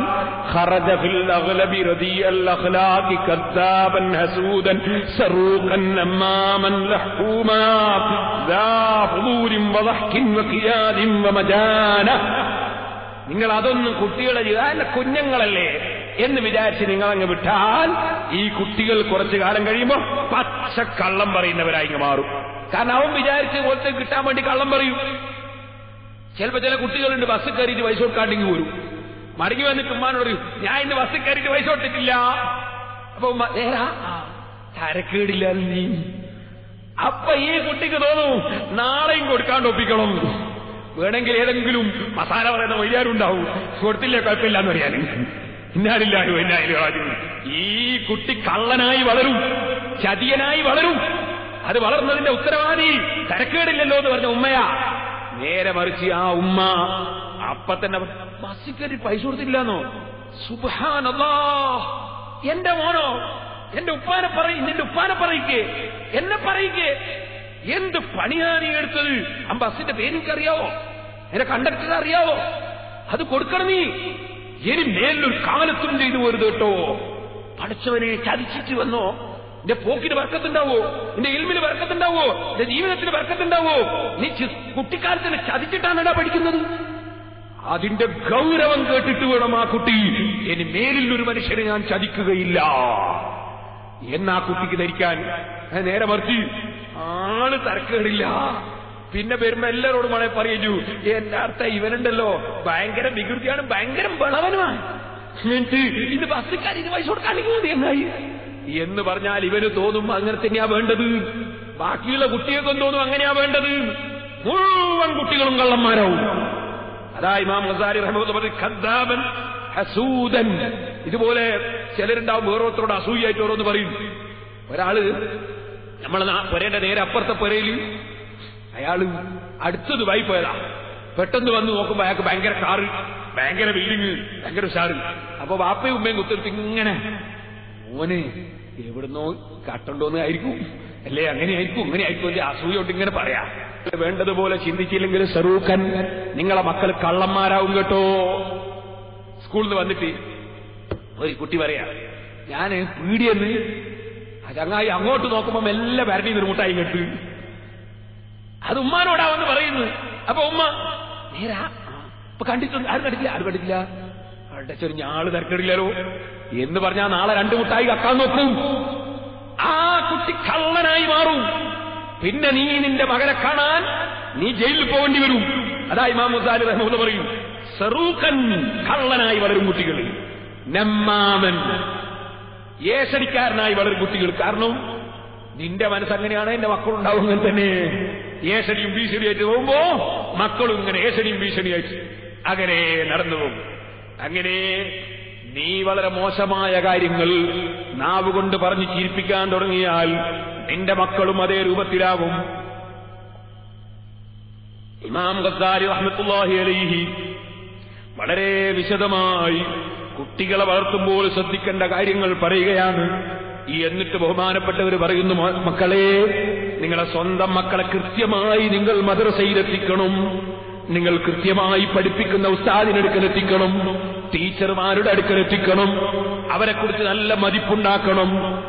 ഉസ്താദ് വളരെ മോശമാണെങ്കിലും കുട്ടിയുടെ മുന്നിൽ വെച്ച് ഉസ്താദിന്റെ കുറ്റം പറയരുത്. ആ ഉസ്താദിനെ സ്വകാര്യം വിളിച്ചു വേണമെങ്കിൽ നിങ്ങൾക്ക് പറയാം, കമ്മിറ്റിക്കാരെ വിളിച്ചു പറഞ്ഞിട്ട് വേണമെങ്കിൽ അയാളെ മാറ്റാം. പക്ഷേ ഉസ്താദിന്റെ കുറ്റം കുട്ടിയുടെ മുന്നിൽ വെച്ച് മിണ്ടിപ്പോകരുത്, ടീച്ചറുടെ കുറ്റം കുട്ടിയുടെ മുന്നിൽ വെച്ച് മിണ്ടിപ്പോകരുത്. നിങ്ങളെ കുട്ടി അതോടുകൂടെ തകർന്നു എന്ന് നിങ്ങൾ മനസ്സിലാക്കണം. എത്ര തെറ്റ് ചെയ്ത ഗുരുനാഥനാണെങ്കിലും ഗുരുനാഥന്റെ കുറ്റം കുട്ടിയുടെ മുന്നിൽ വെച്ച് പറയരുത്. ഞാൻ നിങ്ങളോട് പറയട്ടെ, എന്റെ ഒരു കുട്ടീനെ ഒരു ടീച്ചർ അടിച്ചിട്ട് കൈയിന്റെ വിരൽ പൊട്ടിയിട്ട് ആ കൈ കൊണ്ട് എഴുതാൻ കഴിയുന്നില്ല. എന്നോട് പറഞ്ഞു, ഇങ്ങനെ കുട്ടിയുടെ കൈ അടിച്ചിട്ട് പൊട്ടിയിട്ടുണ്ട്. ഞാൻ പറഞ്ഞു, ആ കിട്ടിയത് പോരാ, ഇനിയും കിട്ടണമെന്ന്. കാരണം വെറുതെ എന്തായാലും അടിക്കൂല, എന്തെങ്കിലും ഒരു വികൃതി കളിച്ചിട്ട് അടിച്ചായിരുന്നു, അതുകൊണ്ട് കിട്ടണം ഇനിയും തന്നെ അവന്റെ മുമ്പ്. അങ്ങനെ പറയാവൂ, ഇത് ഞാൻ ഉദാഹരണം പറഞ്ഞതാണ്, അങ്ങനെ പറയാവൂ. നേരെ മറിച്ച് ചില ആൾക്കാരുണ്ട്, എന്റെ മോന്റെ കൈ നോക്കട്ടെ, പഠിച്ചോനെ ഇങ്ങനെ അടിച്ചു അയാള് എന്ന് ചോദിച്ചിട്ട് ഇയാൾ വാളുവെടുത്തിറങ്ങാൻ പോയാൽ ഈ കുട്ടി ഒരു കാലത്തും നന്നാവൂല. നേരെ മറിച്ച് ക്ഷമിക്കണം. അവിടെ ആ ഗുരുനാഥൻ തെറ്റ് ചെയ്തിട്ടുണ്ടെങ്കിൽ ആ ഗുരുനാഥനെ സ്വകാര്യം വിളിച്ച് ഉപദേശിക്കുകയോ നിർദ്ദേശിക്കുകയോ അതിന്റെ ഉത്തരവാദപ്പെട്ടവരുടെ ശ്രദ്ധയിൽപ്പെടുത്തി അവര് മുഖേന നടപടി സ്വീകരിക്കുകയല്ലാതെ ഒരിക്കലും കുട്ടിയുടെ മുന്നിൽ വെച്ച് ഒരു ഗുരുനാഥനെയും കുറ്റം പറയരുത്. ഇമാം ഗസാലി റഹിമഹുല്ലാഹ് പഠിപ്പിക്കുന്നു, നന്നായി ഖുർആൻ പഠിപ്പിക്കണം, വഹദീസുൽ അഖ്ബാരി അല്ലാഹുവിന്റെ റസൂലിന്റെ ഹദീസുകൾ പഠിപ്പിക്കണം, വഹികായാത്തുൽ അബ്റാരി നല്ല മഹാന്മാരെ ചരിത്രം പറഞ്ഞു കൊടുക്കണം, മഹാന്മാരെ ചരിത്രം കുട്ടികൾക്ക് പറഞ്ഞു കൊടുക്കണം, വഅഹ്വാലഹും മഹാന്മാരുടെ സ്വഭാവ സ്ഥിതിവിശേഷങ്ങൾ പറഞ്ഞു കൊടുക്കണം. സുബ്ഹാനല്ലാഹ്, ഉമ്മയുടെ പൊരുത്തം കിട്ടാൻ വേണ്ടി ഉമ്മക്ക് പാല് കൊണ്ടുവന്ന് വെച്ച് നേരം വെളുക്കുന്നത് വരെ ഉമ്മ ഉറങ്ങിക്കിടക്കുമ്പോ നേരം വെളുക്കുന്നവരെ ഉമ്മനെയും കാത്ത് പാലും കയ്യിൽ പിടിച്ച് സുബഹിയായി പോയ മഹാന്മാരില്ലേ? ഓ സഹോദരന്മാരെ, മഹാന്മാരെ ചരിത്രം കുട്ടികൾക്ക് പറഞ്ഞു കൊടുക്കണം. അതുപോലെ എന്നിട്ട് ബഹുമാനപ്പെട്ടവർ പറയാണ്, സജ്ജനങ്ങളോടുള്ള സ്നേഹം, ഔലിയാക്കളോടുള്ള സ്നേഹം, ആലിമീങ്ങളോടുള്ള സ്നേഹം കുട്ടികളെ മനസ്സിൽ കുട്ടിക്കാലത്ത് തന്നെ വളർന്നു വരണം. നമ്മൾ തന്നെ കുട്ടികളെ മുമ്പ് ആലിമീങ്ങളെ കുറ്റം പറയാൻ തുടങ്ങിയാലോ കുട്ടിക്ക് ഇൽമിനോടൊരു ബഹുമാനം ഉണ്ടാവില്ല, ആലിമീങ്ങളോട് ബഹുമാനം ഉണ്ടാവില്ല, അപ്പൊ പിന്നെ പള്ളിയോട് ബഹുമാനം ഉണ്ടാവില്ല, അപ്പൊ പിന്നെ ദീനിനോട് ബഹുമാനം ഉണ്ടാവില്ല, അള്ളാന്റെ റസൂലിനോട് വരെ ബഹുമാനം ഇല്ലാതെയായി പോവും. ആലിമീങ്ങളെ കുറ്റം മക്കളെ മുന്നെന്ന് പറഞ്ഞാൽ ഒരിക്കലും ആലിമീങ്ങളെ കുറ്റം പറയണം, ഇൽമിന്റെ കുറ്റം പറയണം. ബഹുമാനപ്പെട്ടവർ പറയാണ് നല്ല നല്ല പദ്യങ്ങൾ പഠിപ്പിക്കണം, അതുപോലെ കുടുംബത്തിന്റെ മുന്നിൽ നല്ല നിലയ്ക്ക് ജീവിക്കാൻ പഠിപ്പിക്കണം. ഓരോന്നിങ്ങനെ വിശദീകരിച്ചിട്ട് മഹാനവറുകൾ ഓരോ കാര്യങ്ങൾ ഇങ്ങനെ പറഞ്ഞിട്ട് പറയാണ് നല്ല കാര്യം ഒരു കുട്ടി ചെയ്താൽ പ്രോത്സാഹിപ്പിക്കണം.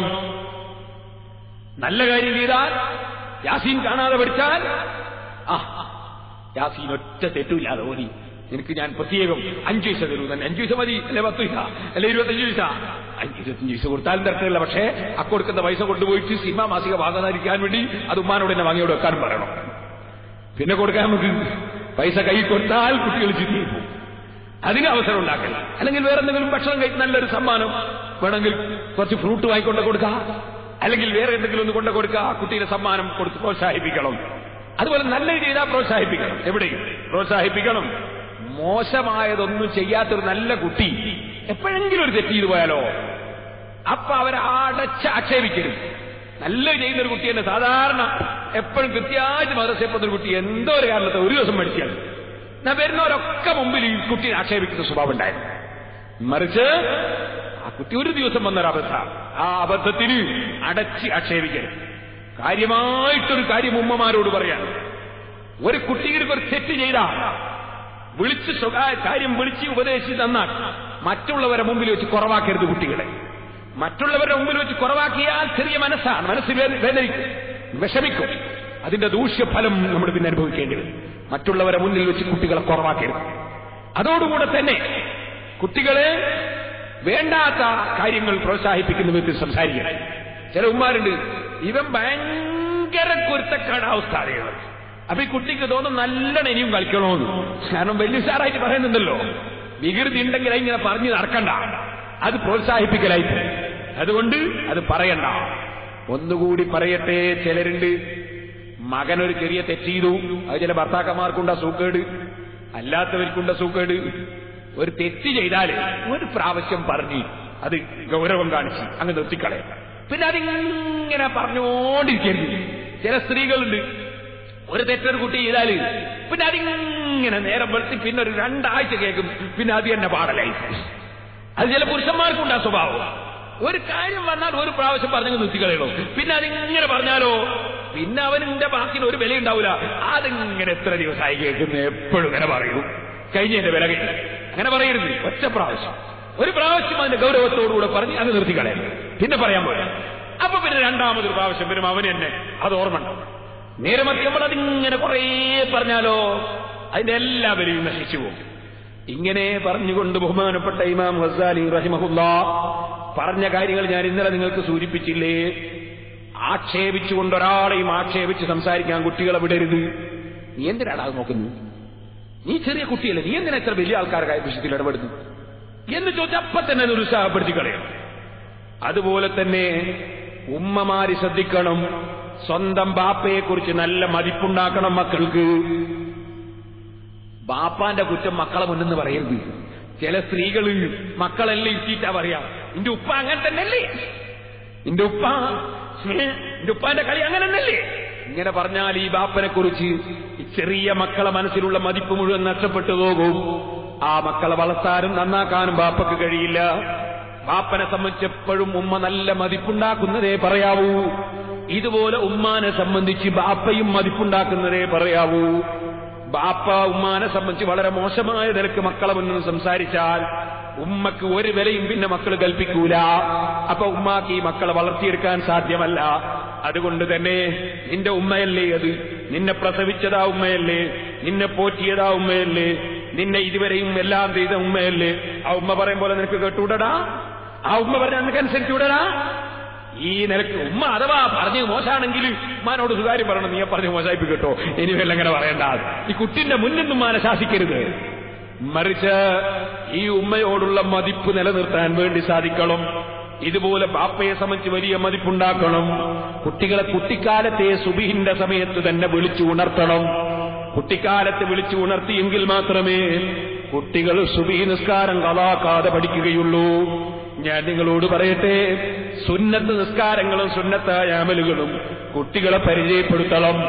രാവിലെ തന്നെ ഖുർആൻ ഓതാൻ വേണ്ടി കുട്ടികൾക്ക് പ്രചോദനം നൽകണം. അല്ലാഹുവിന്റെ കലാം കൊണ്ട് തുടങ്ങട്ടെ അവന്റെ ജീവിതത്തിന്റെ തുടക്കം. രാവിലെ ഖുർആൻ ഓതിയിട്ട് തുടങ്ങട്ടെ അവന്റെ ജീവിതം. അങ്ങനെ വളരുന്ന കുട്ടിയാണ് നിനക്ക് ദുനിയാവിലും ആഖിറത്തിനും ഉപകരിക്കുന്ന കുട്ടി. ആ ബോധം എന്റെ ഉമ്മമാരെ വേണം. എന്റെ ചെറിയ മോനല്ലേ, ഞാനെങ്ങനെ വിളിക്കുക, ഉറങ്ങിക്കോട്ടെ എന്ന് വിചാരിക്കണ്ട. നിന്റെ മകനെ നരകത്തിലെ തീയിൽ രക്ഷപ്പെടുത്താനാണിത് പറയുന്നത്. അല്ലാഹുവിന്റെ റസൂൽ പറഞ്ഞില്ലേ, 7ാമത്തെ വയസ്സിൽ തന്നെ കുട്ടികളോട് നിസ്കരിക്കാൻ കൽപ്പിക്കണം. പിന്നെയോ അവരെ ഭീഷണിപ്പെടുത്തി, എടാ നിസ്കരിച്ചിട്ടില്ലടാ, ഗൗരവത്തോടെ ഭീഷണിപ്പെടുത്തി നിസ്കരിപ്പിക്കണം. 10 വയസ്സായാൽ അവൻ നിസ്കരിക്കുന്നില്ലെങ്കിൽ അടിച്ച് നിസ്കരിപ്പിക്കണം. ഇതുപോലെ നോമ്പെടുത്ത് ശീലിപ്പിക്കണം. ശീലിപ്പിച്ചില്ലെങ്കിലോ അവൻ നല്ല യുവാവാകുന്ന സമയത്ത് പ്രായം ചെന്ന നിന്നെ കൊണ്ട് അവൻ പത്തിരി ചുടിച്ച്, നീ നോമ്പായിക്കും നിന്റെ മകന് നീ പത്തിരി ചുട്ടു കൊടുക്കേണ്ടി വരും. നീ അപ്പം കൈകടിക്കും. അപ്പം കൈകടിച്ചിട്ട് കാര്യമില്ല. കുട്ടിക്കാലത്ത് തന്നെ കുട്ടികളെ നോമ്പെടുത്ത് ശീലിപ്പിക്കണം. മക്കളോടുള്ള സ്നേഹമെന്ന് പറയുന്നത് കുറെ ഭൗതികമായ കാര്യങ്ങൾ ചെയ്യലല്ല. ശരിയായ സ്നേഹമുണ്ടെങ്കിൽ എന്റെ മകൻ കാലകാലം നരകത്തിൽ കിടക്കരുതെന്ന ചിന്ത വേണം. ഉമ്മമാരെ, എന്റെ മകൾ കാലകാലം നരകത്തിൽ കിടക്കരുതെന്ന ചിന്ത വേണം. എന്റെ മകളിപ്പോ ഫാഷനിലങ്ങ് ഇറങ്ങിപ്പോകണമെന്നല്ല ചിന്തിക്കേണ്ടത്. എന്റെ മകൻ തൽക്കാലം നല്ല പരിഷ്കാരിയാകണമെന്നല്ല ചിന്തിക്കേണ്ടത്. എന്റെ മകൻ കാലകാലം ഇന്നുള്ള തീയുണ്ടല്ലോ നമ്മളെ കയ്യിലെത്തി, അതിന്റെ 70 ഇരട്ടി ചൂടുള്ള തീയാണ് ജഹന്നമിന്റെ തീ. ആ തീയിൽ എന്റെ മക്കൾ കാലകാലം കിടക്കരുതെന്ന ബോധം നമ്മുടെ മനസ്സിലുണ്ടാകണം.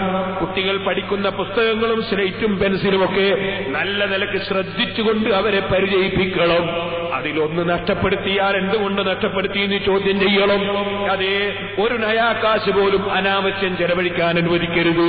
അനാവശ്യമായി ചെലവഴിക്കുന്നവരെ അവരെ മുന്നിൽ വെച്ച് നമ്മൾ ആക്ഷേപിച്ച് സംസാരിക്കണം. ഇങ്ങനെ തുടങ്ങിയിട്ട് ബഹുമാനപ്പെട്ടവർ നീട്ടി പറഞ്ഞുകൊണ്ട് പറയാണ്, ദുന്യാവിനെ പ്രേമിക്കുന്നവനാക്കി വളർത്തരുത്. ദുന്യാവിന് വേണ്ടി എന്തും ചെയ്യുന്നവനാക്കി കുട്ടികളെ വളർത്തരുത്. പണവും പൊന്നുമൊക്കെ പാമ്പും തേളുമാണെന്ന് പഠിപ്പിക്കണം. എനിക്കെന്റെ വാപ്പനോട് ഭയങ്കര സ്നേഹം ഇപ്പോഴും മനസ്സിലുള്ളൊരു വിഷയമുണ്ട്. നല്ല കടകടാന്ന് പറയുന്നൊരു 100ന്റെ നോട്ട് കിട്ടിയെനിക്ക്. അപ്പൊ ഞാനതെടുത്തൊന്ന് ചുംബിച്ചു. എന്റെ ബാപ്പ ഇനിയൊരു ചീത്ത അറിയാൻ പാടില്ല, അത്ര ദുനിയാവിനെ സ്നേഹിച്ചാൻ പറ്റൂല എന്ന് പറഞ്ഞു ബാപ്പ കുറെ ഗൗരവത്തിൽ സംസാരിച്ചു എന്നോട്. അല്ലാഹു തആല അവിടുത്തെ ഖബറിനെ സന്തോഷത്തിലാക്കട്ടെ. ഒരിക്കലും ദുനിയാവിനെ പ്രേമിക്കുന്നവനാക്കി മക്കളെ വളർത്തരുത്. ദുനിയാവ് താഴ്ന്ന സാധനമാണെന്ന ചിന്ത മക്കളെ മനസ്സിൽ വളർത്തണം. മുന്തിയ ജീവിതം ആഖിറമാണെന്ന ചിന്ത വളർത്തണം. ചുരുക്കി പറയട്ടെ, ഇമാം ഗസാലി 1-2 കാര്യങ്ങൾ കൂടി ഞാൻ സൂചിപ്പിക്കുന്നു.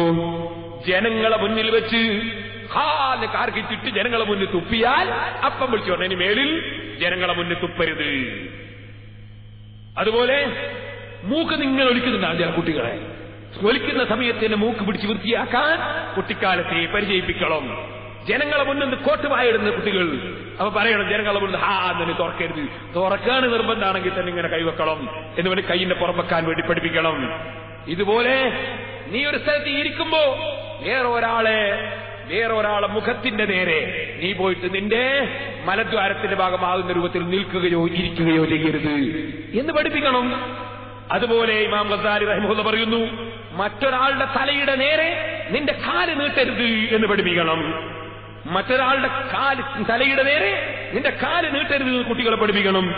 താടിക്ക് കൈ കൊടുക്കരുത് എന്ന് പഠിപ്പിക്കണം. ഇമാം റഹിമഹുല്ലാഹ് പറയാൻ, താടിക്ക് കൈ കൊടുക്കരുത് എന്ന് കുട്ടികളെ പഠിപ്പിക്കണം. കുട്ടികൾ മടിയന്മാരായി ഉറക്കന്മാരായിട്ട് വളരും ഈ താടിക്ക് കൈ കൊടുത്ത് ചെറുപ്പത്തിലേ പഠിച്ചാൽ. അതുകൊണ്ട് താടിക്ക് കൈ കൊടുക്കരുത് എന്ന് പഠിപ്പിക്കണം. ഇങ്ങനെ പഠിപ്പിച്ചുകൊണ്ട് ബഹുമാനപ്പെട്ടവർ പറയാണ്, ഇരിക്കുന്ന സമയത്ത് വലിയവരിയ്ക്കുമ്പോ അവിടെ പോയി നീ ഇരിക്കരുത്. വലിയവർ നിൽക്കുന്ന സദസ്സിൽ പോയിട്ട് നീ സംസാരിക്കരുത്. നീ ഇങ്ങോട്ടൊരാവശ്യം വരാതെ അങ്ങോട്ട് സംസാരം തുടങ്ങരുത്. വെറുതെ സംസാരം തുടങ്ങരുത്. ആവശ്യം വരുമ്പോഴേ സംസാരിക്കാവൂ. ചോദിച്ചതിന്റെ മറുപടിയെ പറയാവൂ. ഫീസില്ലാതെ ഹാജരാകുന്ന വക്കീലിന്റെ മാതിരി നീ ഹാജരാകരുത് വിഷയത്തിൽ. കുട്ടികളെ ഓരോന്നും ചെറുപ്പത്തിലെ വളർത്തിപ്പഠിപ്പിക്കണം. അനാവശ്യം സംസാരിക്കുന്നത് നിർത്തിക്കണം. കൂടുതൽ സംസാരിക്കുന്നത് ദുഷ്ടന്മാരുടെ സ്വഭാവമാണെന്ന് പഠിപ്പിക്കണം. ചിലരുണ്ടല്ലോ എപ്പോഴും ഇങ്ങനെ സർവറാൻ സംസാരിക്കും, ദുഷ്ടന്മാരുടെ സ്വഭാവമാണെന്നാ ഇമാം ഗസാലി റഹ്മത്തുള്ളാഹി പറയും. ആവശ്യമുള്ളത് സംസാരിക്കുക, ആവശ്യമില്ലാത്ത സംസാരിക്കാതിരിക്കുക. അതാണ്. പിന്നെ മഹാനവറുകൾ പറയാണ്, സത്യമായാലും കളവായാലും സത്യം ചെയ്യാൻ അനുവദിക്കരുത്. അങ്ങനെ ചില കുട്ടികൾ തൊട്ടനൊക്കെ മതാക്കര പള്ളിയാ പക്ഷം നാദാവറ്റ പള്ളിയാണ് എന്നൊക്കെ പറഞ്ഞു പഠിക്കുന്ന ചില കുട്ടികളുണ്ട്. അങ്ങനെ സത്യം ചെയ്യാൻ പാടില്ല, തെറ്റാണ്. അതിന്റെ പുറമേ വല്ലാഹി സത്യമെന്ന സത്യവും സത്യം പറയുന്ന നിലക്ക് തന്നെയും കുട്ടികളെ സത്യം ചെയ്യാൻ അനുവദിക്കരുത്. എന്തിനടാ നീ ഇപ്പൊ സത്യം ചെയ്തതിന്റെ ആവശ്യത്തിനാണ്? എന്താ അവിടെ സത്യം ചെയ്യേണ്ട ആവശ്യം? സത്യം എന്ന് പറയുന്നത് കാണുന്നതിനൊക്കെ ചെയ്യാനുള്ളതാണോ എന്ന് പറഞ്ഞ് സത്യം ചെയ്യുന്നതിൽ നിന്ന് സാദിഖൻ തടയണമെന്ന് ഇമാം ഗസാലി റഹിമഹുല്ലാഹ് പറയും. കാരണം കുട്ടിക്കാലത്ത് എങ്ങനെ സത്യം ചെയ്ത് പഠിക്കരുത്, കളവ് പറഞ്ഞ് പഠിക്കരുത്. ഇങ്ങനെ ഓരോ വിഷയങ്ങളും ബഹുമാനപ്പെട്ട ഇമാം ഗസാലി റഹ്മത്തുള്ളാഹി അലൈഹി പഠിപ്പിച്ചുകൊണ്ട് പറയുന്നു. മദ്രസയിലേക്ക് പോകുമ്പോ അതുപോലെ മറ്റ് പള്ളിയിലേക്ക് പോകുമ്പോക്കെ കഴിയുന്നതും അവരുടെ കാലിൽ തന്നെ നടത്തി പറഞ്ഞേക്കാൻ നോക്കണം. വളരെ ദൂരെയാണെങ്കിൽ നേഴ്സറിന്റെ വണ്ടി വരാൻ പാടില്ല എന്നർത്ഥമില്ല, കുറച്ചൊക്കെ നടത്തി പഠിക്കണം. ഇല്ലെങ്കിൽ കുട്ടികൾ തീരെ മടിയന്മാരായി പോകും. അങ്ങനെ കുട്ടികൾ നടക്കണം. കുട്ടികൾ വളരുമ്പോൾ നല്ല നിലക്ക് വളരണം. അങ്ങനെ വളർന്ന കുട്ടികളെ കൊണ്ട് പിൽക്കാലത്ത് വലിയ ഫലം ചെയ്യും. എപ്പോഴും വൃത്തിയോടെ ജീവിക്കാൻ വേണ്ടി അവർക്ക് പ്രചോദനം നൽകണം. ഷർട്ടും തുണിയൊക്കെ മുഷിഞ്ഞിട്ടല്ല വേണ്ടത്. എപ്പോഴും പല്ല് തേക്കുന്നുണ്ടോ എന്ന് ശ്രദ്ധിക്കണം. അതുപോലെ ഭക്ഷണം കഴിച്ചാൽ കൈ കഴുകുന്നുണ്ടോ എന്ന് ശ്രദ്ധിക്കണം. അതുപോലെ ഉറങ്ങുന്ന സമയത്ത് പല്ല് തേക്കുന്നുണ്ടോ എന്ന് ശ്രദ്ധിക്കണം. ഇല്ലെങ്കിൽ പല്ല് തേച്ചിട്ടേ ഉറങ്ങാവൂ എന്ന് നിർബന്ധിക്കണം. കഴിയുന്നതും ഒതുവെടുത്തിട്ട് ഉറങ്ങാൻ വേണ്ടി പ്രചോദനം നൽകണം. അള്ളാഹുവിനെ കുറിച്ചുള്ള ചിന്ത കുട്ടികളെ മനസ്സിൽ വളർത്തണം. തെറ്റുകളിൽ നിന്ന് കുട്ടികളെ അകറ്റണം. ആ നിലക്ക് നല്ല ജീവിതം നയിച്ചുകൊണ്ട് കുട്ടികളെ വളർത്തിക്കൊണ്ടുവന്നാൽ കുട്ടികൾ നല്ല സ്വഭാവത്തോടെ വളരുന്നു. അങ്ങനെ വളർന്നൊരു ഉന്നതമായ സ്ഥാനത്ത് അവന്റെ യുവത്വകാലത്ത് തന്നെ എത്തിയാൽ അവൻ യുവത്വത്തിൽ മരിക്കട്ടെ, പിന്നീട് മരിക്കട്ടെ, ജീവിതം ആഖിറം വിജയിക്കുന്നു. അത് മുഖേന ബാപ്പയും ചിലപ്പോൾ രക്ഷപ്പെടുന്നു, ചിലപ്പോ ഉമ്മയും രക്ഷപ്പെടുന്നു, കുടുംബവും രക്ഷപ്പെടുന്നു, നാടും രക്ഷപ്പെടുന്നു, വലിയ സമൂഹം രക്ഷപ്പെടുന്നു. അതിനെല്ലാവരും മക്കളെ വളർത്തുമ്പോ ശ്രദ്ധിച്ച് വളർത്തണമെന്നാണ് ഞാൻ പറഞ്ഞതിന്റെ താല്പര്യം. ഒരു ചെറിയ ചരിത്രം പറഞ്ഞുകൊണ്ട് എന്റെ പ്രസംഗം നിർത്തട്ടെ. എന്റെ ചെറുപ്പക്കാരൊക്കെ എഴുന്നേറ്റ് നിൽക്കണം. സഹോദരന്മാരെ, ചെറുപ്പക്കാരനായ ഉമൈർ ഇബ്നു ഹബീബ് സുലമി റളിയല്ലാഹു അൻഹു യുവാവാണ്. പടച്ച റബ്ബിന്റെ ഇബാദത്തിൽ വളർന്നു വരികയാണ്. ആ ഉമൈർ ഇബ്നു ഹബീബ് സുലമി റളിയല്ലാഹു തആല എന്ന് നിങ്ങൾ പറയുന്നു, അള്ളാഹുവിന്റെ ദീനിന്റെ പ്രവർത്തനത്തിൽ ഞങ്ങൾക്ക് ആവേശമാണ്. ആ ആവേശത്തോടുകൂടെ ദീനിന്റെ പ്രവർത്തനം നടത്തിക്കൊണ്ടിരിക്കുമ്പോൾ ഞാനും ഒരൊട്ടാളുകളും ബനൂ ഉമയ്യ ഗോത്രക്കാരുടെ ഭരണം നടക്കുന്ന കാലത്ത്, അഥവാ ഇന്നലെ ഞാൻ പറഞ്ഞില്ലേ വലിയ നീതിമാനായ ഭരണാധികാരിയായിരുന്ന ഉമർ ഇബ്നു അബ്ദുൽ അസീസ്, ആ ഉമർ ഇബ്നു അബ്ദുൽ അസീസ് റളിയല്ലാഹു അൻഹു ഭരണം നടത്തുന്ന കാലത്ത് ഞങ്ങളിങ്ങനെ ദീനീ പ്രവർത്തനത്തിന് വേണ്ടി ഇങ്ങനെ നടന്നു പോകുമ്പോ റോമൻ ചക്രവർത്തിയുടെ ആളുകൾ വന്ന് മുസ്ലിം ചെറുപ്പക്കാരായ ഞങ്ങളെ അറസ്റ്റ് ചെയ്തു. അറസ്റ്റ് ചെയ്യപ്പെട്ട ഞങ്ങളെ രാജാവിന്റെ മുമ്പിൽ കൊണ്ടുപോയി ഹാജരാക്കി. ഞങ്ങളെ കൂട്ടത്തിലുള്ളവർ പരിശുദ്ധമായ വിശ്വാസം ഉൾക്കൊണ്ടവരാണ്, ഈമാനുള്ളവരാണ്. ഈമാനിൽ നിന്ന് നിങ്ങൾ വിട്ടുമാറണം, നിങ്ങൾ ക്രിസ്തുമതം അംഗീകരിക്കണം. രാജാവിന്റെ നിർബന്ധമാണ്. അതിന് തുനിയാത്തവരെ കഴുത്തുവെട്ടുകയാണ്. അങ്ങനെ എന്റെ കൂടെയുള്ള 8 സഹോദരന്മാർ അവർ ഈമാൻ സംരക്ഷിച്ചതിന്റെ പേരിൽ, അവർ ഇസ്ലാം മതം വിട്ട് ക്രിസ്ത്യാനിയാകാത്തതിന്റെ പേരിൽ 8 സ്നേഹിതന്മാരുടെയും തലവെട്ടിപ്പോയി. എന്നെ തലവെട്ടിയില്ല. ചെറുപ്പക്കാരനായ എന്നോട് പറഞ്ഞു, നിങ്ങളൊരു ചെറുപ്പക്കാരനല്ലേ, നിങ്ങളെ ഇപ്പോഴൊന്നും ചെയ്യുന്നില്ല. എന്നെ രാജാവിന്റെ പ്രധാനപ്പെട്ട ഒരു സ്നേഹിതനുണ്ട്. ആ സ്നേഹിതൻ ഒരു മന്ത്രിയെ പോലെയുള്ള ആള്. അദ്ദേഹത്തിന്റെ കൂടെ എന്നെ പറഞ്ഞേച്ചു. ഞാൻ ആ വ്യക്തിയുടെ വീട്ടിലേക്കെത്തി. ഞാൻ അവിടെ ചെന്നപ്പോ എന്നെ ഈ ചെറുപ്പക്കാരനായ എന്നെ കൂട്ടിക്കൊണ്ടുപോയത് എന്തിനാണ്? എന്റെ ആശയം മാറ്റാനാണ്, എന്റെ ആദർശം പണയം വെക്കാനാണ്. ഞാൻ എന്ത് ചെയ്തു? എന്നെ കൊണ്ടുപോയിട്ട് നിർത്തുന്നത് ഒരു റൂമിലാണ്. ആ റൂമിലതാ സൂര്യനെ പോലെ തിളങ്ങുന്ന ഒരു പെൺകുട്ടി, അത്ര ഭംഗിയുള്ളൊരു പെൺകുട്ടി വേറെയില്ല. ആ പെൺകുട്ടിയെ കൊണ്ടുവന്ന് എന്റെ മുന്നിൽ ഹാജരാക്കിയിട്ട് പറയുന്നു, ഓ മൈറേ, നീ നിന്റെ ദീനങ്ങ് വിട്ടോ, നിന്റെ ആശയം വിട്ടാൽ ഇവള് നിനക്കുള്ളതാണ്. ഞാൻ ആ ഭാഗത്തേക്ക് തിരിഞ്ഞു നോക്കിയില്ല. ആ പെൺകുട്ടി തന്നെ എന്റെ റൂമിലേക്ക് കടന്നു. ഞാൻ എന്റെ റൂമിൽ വെച്ച് യാതൊന്നിനും തുനിഞ്ഞില്ല. ഞാൻ നിസ്കാരത്തിൽ തന്നെ മുഴുകി. രാജ്യത്തിന്റെ ഭരണാധികാരം പകുതി എന്നെ ഏൽപ്പിക്കാമെന്ന് വരെ പറഞ്ഞു. ഞാനതിനില്ല. അവസാനം ചെയ്ത പണിയാണ്. ഞാനൊരു യുവാവല്ലേ, ചെറുപ്പക്കാരനല്ലേ, എന്നെ വശീകരിക്കാൻ സുന്ദരിയായ പെണ്ണിനെ കൊണ്ടുവന്ന് എന്റെ റൂമിലാക്കി. എന്നിട്ട് വാതിലും അടച്ച് അതാ വീട്ടുകാരൻ പോയി. ഞാൻ അല്ലാഹുവിനെ ഭയപ്പെടുന്നവൾ, ഞാൻ അല്ലാഹുവിന്റെ ദീൻ അംഗീകരിച്ചവൾ. ഒരു പെണ്ണിന് വേണ്ടിയോ എന്തിനു വേണ്ടിയോ എന്റെ ദീന് ഞാൻ പണയം വെക്കുകയില്ല. ഞാൻ ഉറച്ചങ്ങ് പറഞ്ഞപ്പോൾ സുന്ദരിയായ ആ പെണ്ണ്, ഓ ചെറുപ്പക്കാരേ,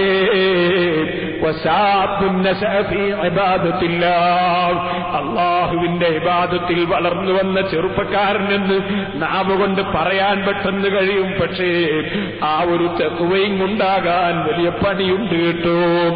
ആരോഗ്യമുള്ള ചെറുപ്പക്കാരനായ ഞാൻ ആ പെണ്ണിലേക്ക് തിരിഞ്ഞു നോക്കാതെ എന്റെ ദീന് കൈയൊഴിക്കില്ലെന്ന് പറഞ്ഞപ്പോ ആ ചെറുപ്പക്കാരിക്ക് എന്നോട് വേദോനി, നിനക്ക് പോകണമെന്നുണ്ടോ മൈറേ?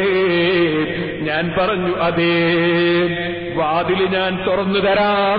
രാത്രി നീ നടന്നോ, ഒരു പട്ടാളവും കാണാതെ നടന്നോ, പകല് നീ ഒളിച്ചു നിന്നോ. ഞാൻ പറഞ്ഞതുപോലെ ആ പെൺകുട്ടി വാതിൽ തുറന്നു തന്നു. ഞാനതിൽ നിന്ന് ഇറങ്ങിയങ്ങ് നടന്നു. രാത്രി പകല് ഞാൻ ഒളിച്ചു നിൽക്കും. രാത്രിയിൽ ഞാൻ എന്റെ നാട്ടിലേക്ക് മലകൾ താണ്ടി വഴികൾ താണ്ടി യാത്ര ചെയ്യും. ഞാനെങ്ങനെ നടന്നു 3 ദിവസം കഴിഞ്ഞു. 4-ാം ദിവസം ഞാനൊരു സ്ഥലത്തിങ്ങനെ നിൽക്കുമ്പോ, ഒരു സ്ഥലത്ത് ആരും കാണാതെ കാത്ത് ഞാനിങ്ങനെ ഒളിച്ചു നിൽക്കുമ്പോ ഞാനിങ്ങനെ പേടിക്കുന്നു. ആരെങ്കിലും എന്നെ കണ്ടുമുട്ടുമോ? ആരെങ്കിലും എന്നെ പിടിച്ചുകൊണ്ടുപോകുമോ? അങ്ങനെ നിൽക്കുമ്പോഴതാ ഒരു കുതിര സവാരി ചെയ്യുന്ന സംഘത്തെ ഞാൻ കാണുന്നു. എന്റെ മനസ്സിൽ ഞാൻ ഭയപ്പെട്ടു. ആ കുതിരക്കാരെന്നെ കാണുമോ? എന്നെ പിടിച്ചുകൊണ്ടുപോയി അക്രമിയായ രാജാവിന്റെ മുമ്പിലെത്തിക്കുമോ? എന്റെ പേടി, എന്റെ ദീന് നശിച്ചു പോകുന്നതാണ്, എന്റെ ഈമാൻ പോയി പോകുന്നതാണ്. ഞാൻ നേരത്തെ പറഞ്ഞില്ലേ ചെറുപ്പക്കാരെ, ദുന്യാവിൽ ജീവിക്കലല്ല പ്രശ്നം, മരിക്കുമ്പോ ഈമാൻ കിട്ടലാണ് പ്രശ്നം, ആഖിറം രക്ഷപ്പെടലാണ് പ്രശ്നം. ആ പ്രശ്നം ചിന്തിച്ച് ഞാനിങ്ങനെ ജീവിക്കുമ്പോ, ചിന്തിച്ചു നിൽക്കുമ്പോ ഞാനതാ ദൂരെ നിന്ന് കാണുന്നു, കുതിരക്കാരെന്നെ കൊള്ള ഓടിച്ചു വരുന്നു. അവര് വിളിക്കുന്നു ഉമൈർ, ഉമൈർ, ഉമൈർ. ഞാനൊന്ന് ശ്രദ്ധിച്ചു നോക്കുമ്പോ സുബ്ഹാനല്ലാഹ്, എന്റെ കൂടെ രാജാവിന്റെ കൊട്ടാരത്തിൽ ഹാജരാക്കപ്പെടുകയും ഈമാനിന്റെ സംരക്ഷണത്തിനു വേണ്ടി കൊല്ലപ്പെടുകയും ചെയ്ത ശുഹദാക്കളില്ലേ, ആ 8 സ്നേഹിതന്മാർ, 8 ആളുകളും കുതിരപ്പുറത്ത് കയറി വരികയാണ്. ഞാൻ എന്റെ സമീപത്തെത്തിയപ്പോ ഞാൻ ഇതാ 4-5 ദിവസങ്ങൾക്ക് മുമ്പ് കൊല്ലപ്പെട്ടുപോയ എന്റെ സുഹൃത്തുക്കളോട് ചോദിച്ചു, നിങ്ങളെ രാജാവിന്റെ കൊട്ടാരത്തിൽ നിന്ന് കൊല്ലപ്പെട്ടതല്ലേ, നിങ്ങളിപ്പോൾ ഇവിടെ എങ്ങനെ എത്തി? അവരെന്നോട് മറുപടി പറഞ്ഞു, ബലാ വലാകിന്നല്ലാഹ അസ്സ വജല്ല നസറ ശുഹദാ അബാദിൻ ലഹു ലഹും അൻ യസ്അദൂ ജനാസത ഉമർ ഇബ്നു അബ്ദുൽ അസീസ്. വല്ലാത്ത നീതി കാണിച്ചുകൊണ്ട് ഭരണം നടത്തിയ ഉമർ ഇബ്നു അബ്ദുൽ അസീസ് റളിയല്ലാഹു അൻഹു അല്ലേ നമ്മളെ രാജ്യത്തെ മുസ്ലിം ഭരണാധികാരി.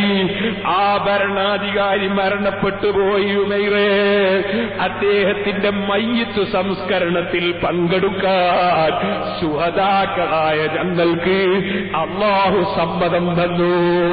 ഞങ്ങളാ മഹാന്റെ മയ്യിത്ത് സംസ്കരണത്തിൽ പങ്കെടുക്കാൻ ശുഹദാക്കളായ ഞങ്ങൾ കുതിരപ്പുറത്ത് കയറിപ്പോയി വരികയാണ് എന്നോട് അവർ പറഞ്ഞു. അതോടുകൂടെ അവരിൽ നിന്നൊരാൾ എന്നോട് പറഞ്ഞു, നാബില്ലി യദക്കയാ ഉമൈർ, ഉമൈറേ നിന്റെ കൈയൊന്ന് പൊക്കൂ. ഞാൻ എന്റെ കൈയൊന്ന് പൊക്കിക്കൊടുത്തു. അദ്ദേഹത്തിന്റെ കൈ കൊണ്ട് എന്റെ കൈ കുതിരപ്പുറത്ത് നിന്ന് പിടിച്ചു. എന്നെ ആ ശുഹദാക്കൾ കയറി യാത്ര ചെയ്യുന്ന കുതിരപ്പുറത്ത് കയറ്റി. അതാ അവർ സ്പീഡിൽ യാത്ര തുടർന്നു. അവസാനം എന്റെ വീട്ടിന്റെ സമീപത്തൊരു സ്ഥലത്ത് കൊണ്ടുപോയി എന്നെയും ഇറക്കി. രാജാവിന്റെ കൊട്ടാരത്തിൽ കൊല്ലപ്പെട്ടുപോയ 8 ശുഹദാക്കളും കുതിരപ്പുറത്ത് തന്നെ അവർ തിരിച്ചുപോയി. സർവ മുജാഹിദും സർവ ജമാഅത്തുകാരും സർവ തബ്ലീഗുകാരും ഒരുപോലെ അംഗീകരിക്കുന്ന പണ്ഡിതനല്ലേ ഹാഫിദ് ഇബ്നു കസീർ. അദ്ദേഹത്തിന്റെ അൽ ബിദായത്ത് വന്നിഹായ എന്ന ഗ്രന്ഥത്തിന്റെ 9-ാം വാല്യം 219-ാം പേജിൽ ശുഹദാക്കൾ രക്ഷപ്പെടുത്തിയ ഈ സംഭവം, അതേ ചെറുപ്പത്തിൽ അല്ലാഹുവിന്റെ ദീന് മുറുകെ പിടിച്ച് ഒരു ദൗർബല്യത്തിനും അതാ അടിമപ്പെടാതെ സുന്ദരിയായ പെണ്ണിനെ ഒറ്റയ്ക്ക് പ്രൈവറ്റ് റൂമിൽ ഏൽപ്പിച്ചു കൊടുത്തപ്പോ തിരിഞ്ഞു നോക്കാതെ ദിക്റിലും സലാത്തിലും ദുആയിലും നിസ്കാരത്തിലും കഴിഞ്ഞ ആ ചെറുപ്പക്കാരൻ അല്ലാഹു കൊടുത്ത കാവലും ആ ചെറുപ്പക്കാരനായ ഉമൈർ ഇബ്നു ഹബീബ് സുലഭി തങ്ങൾക്കുണ്ടായ കറാമത്തും ഇമാം ഹാഫിദ് ഇബ്നു കസീർ അദ്ദേഹത്തിന്റെ അൽ ബിദായത്ത് വന്നിഹായിൽ രേഖപ്പെടുത്തിയിട്ടുണ്ട്. സഹോദരന്മാരെ, ഞാൻ നിങ്ങളോട് പറഞ്ഞില്ലേ, ദുനിയാവ് രക്ഷിക്കുന്ന, ദുനിയാവിൽ രക്ഷ നൽകുന്നവൻ അല്ലാഹു തന്നെ, ആഖിറത്തിൽ രക്ഷ നൽകുന്നവനും അല്ലാഹു തന്നെ. ആ അല്ലാഹുവിലേക്ക് മനസ്സ് തിരികളും, അല്ലാഹുവിന് പ്രിയം വെക്കളും, അല്ലാഹുവിന് വേണ്ടി ജീവിക്കണം, അല്ലാഹുവിന് വേണ്ടി മരിക്കണം. അതാണ് ഇന്ന സ്വലാത്തി വനുസുകി വമഹ്യായ വമമാതി ലില്ലാഹി റബ്ബിൽ ആലമീൻ. എന്റെ ജീവിതവും എന്റെ മരണവും സർവ്വലോകവും സൃഷ്ടിച്ച് സംവിധാനിച്ച് സംരക്ഷിച്ചു വരുന്ന അല്ലാഹുവിന് സമർപ്പിച്ചത് തന്നെ. അല്ലാഹുവിനെ പ്രിയം വെച്ച് അല്ലാഹുവിന്റെ ദീന് മുറുകെ പിടിച്ച് ആ രാജാവിനെ ഞാൻ ധിക്കരിക്കുകയില്ല. ആ രാജാവിന് ഇബാദത്തെടുക്കലാണ് എന്റെ അഭിമാനം, ആ രാജാവിന് ദിക്റ് ചെയ്യലാണ് എന്റെ ആവേശം, ആ രാജാവിന്റെ ദീന് മുറുകെ പിടിക്കലാണ് എന്റെ കടമ, ആ രാജാവിന് അടിമപ്പെട്ട് ജീവിക്കലാണ് എന്റെ ജീവിതത്തിന്റെ ലക്ഷ്യം. ഈ ചിന്തയിൽ ജീവിച്ചു മരിക്കുന്ന ചെറുപ്പക്കാരൻ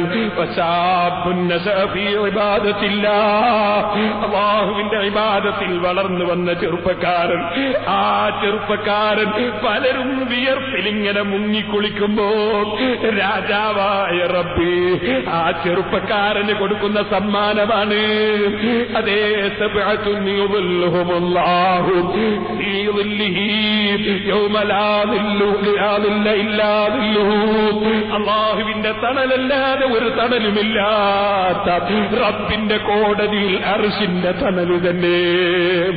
അർഹമുർ റഹീമീനായ റബ്ബേ, സാധുക്കളായ ഞങ്ങൾക്ക് സഹിക്കാൻ കഴിയാത്ത വെയിലും ചൂടുമുള്ളതിന്റെ കോടതിയിൽ അർശിന്റെ തണൽ കൊണ്ട് അനുഗ്രഹിക്കണം റഹ്മാനേ. നിന്റെ സാലിഹീങ്ങളെ പ്രിയം വെച്ചവർ, നിന്റെ ഔലിയാക്കളെ വഴിയിലേക്ക് ക്ഷണിക്കുന്നവർ, നിന്റെ സജ്ജനങ്ങളുടെ കൂടെ ചേർന്നവർ, അത്തരം മഹാന്മാരെ പിൻഗാമികളായി ഞങ്ങളെയും നീ സ്വീകരിക്കണം റഹ്മാനേ. ഞങ്ങളെ സദസ്സുകളും ഞങ്ങളെ സ്ഥാപനങ്ങളൊക്കെ നീ ദുആക്ക് ഇജാബത്തുള്ളതാക്കണം റഹ്മാനേ. ഞങ്ങളെ സദസ്സിലും അല്ലാതെയും ദുആ കൊണ്ട് വസിയ്യത്ത് ചെയ്ത 10,000 നീ അവരുടെയും ഞങ്ങളുടെയും ഖൈറായ ഉദ്ദേശങ്ങൾ നിറവേറ്റണം റഹ്മാനേ.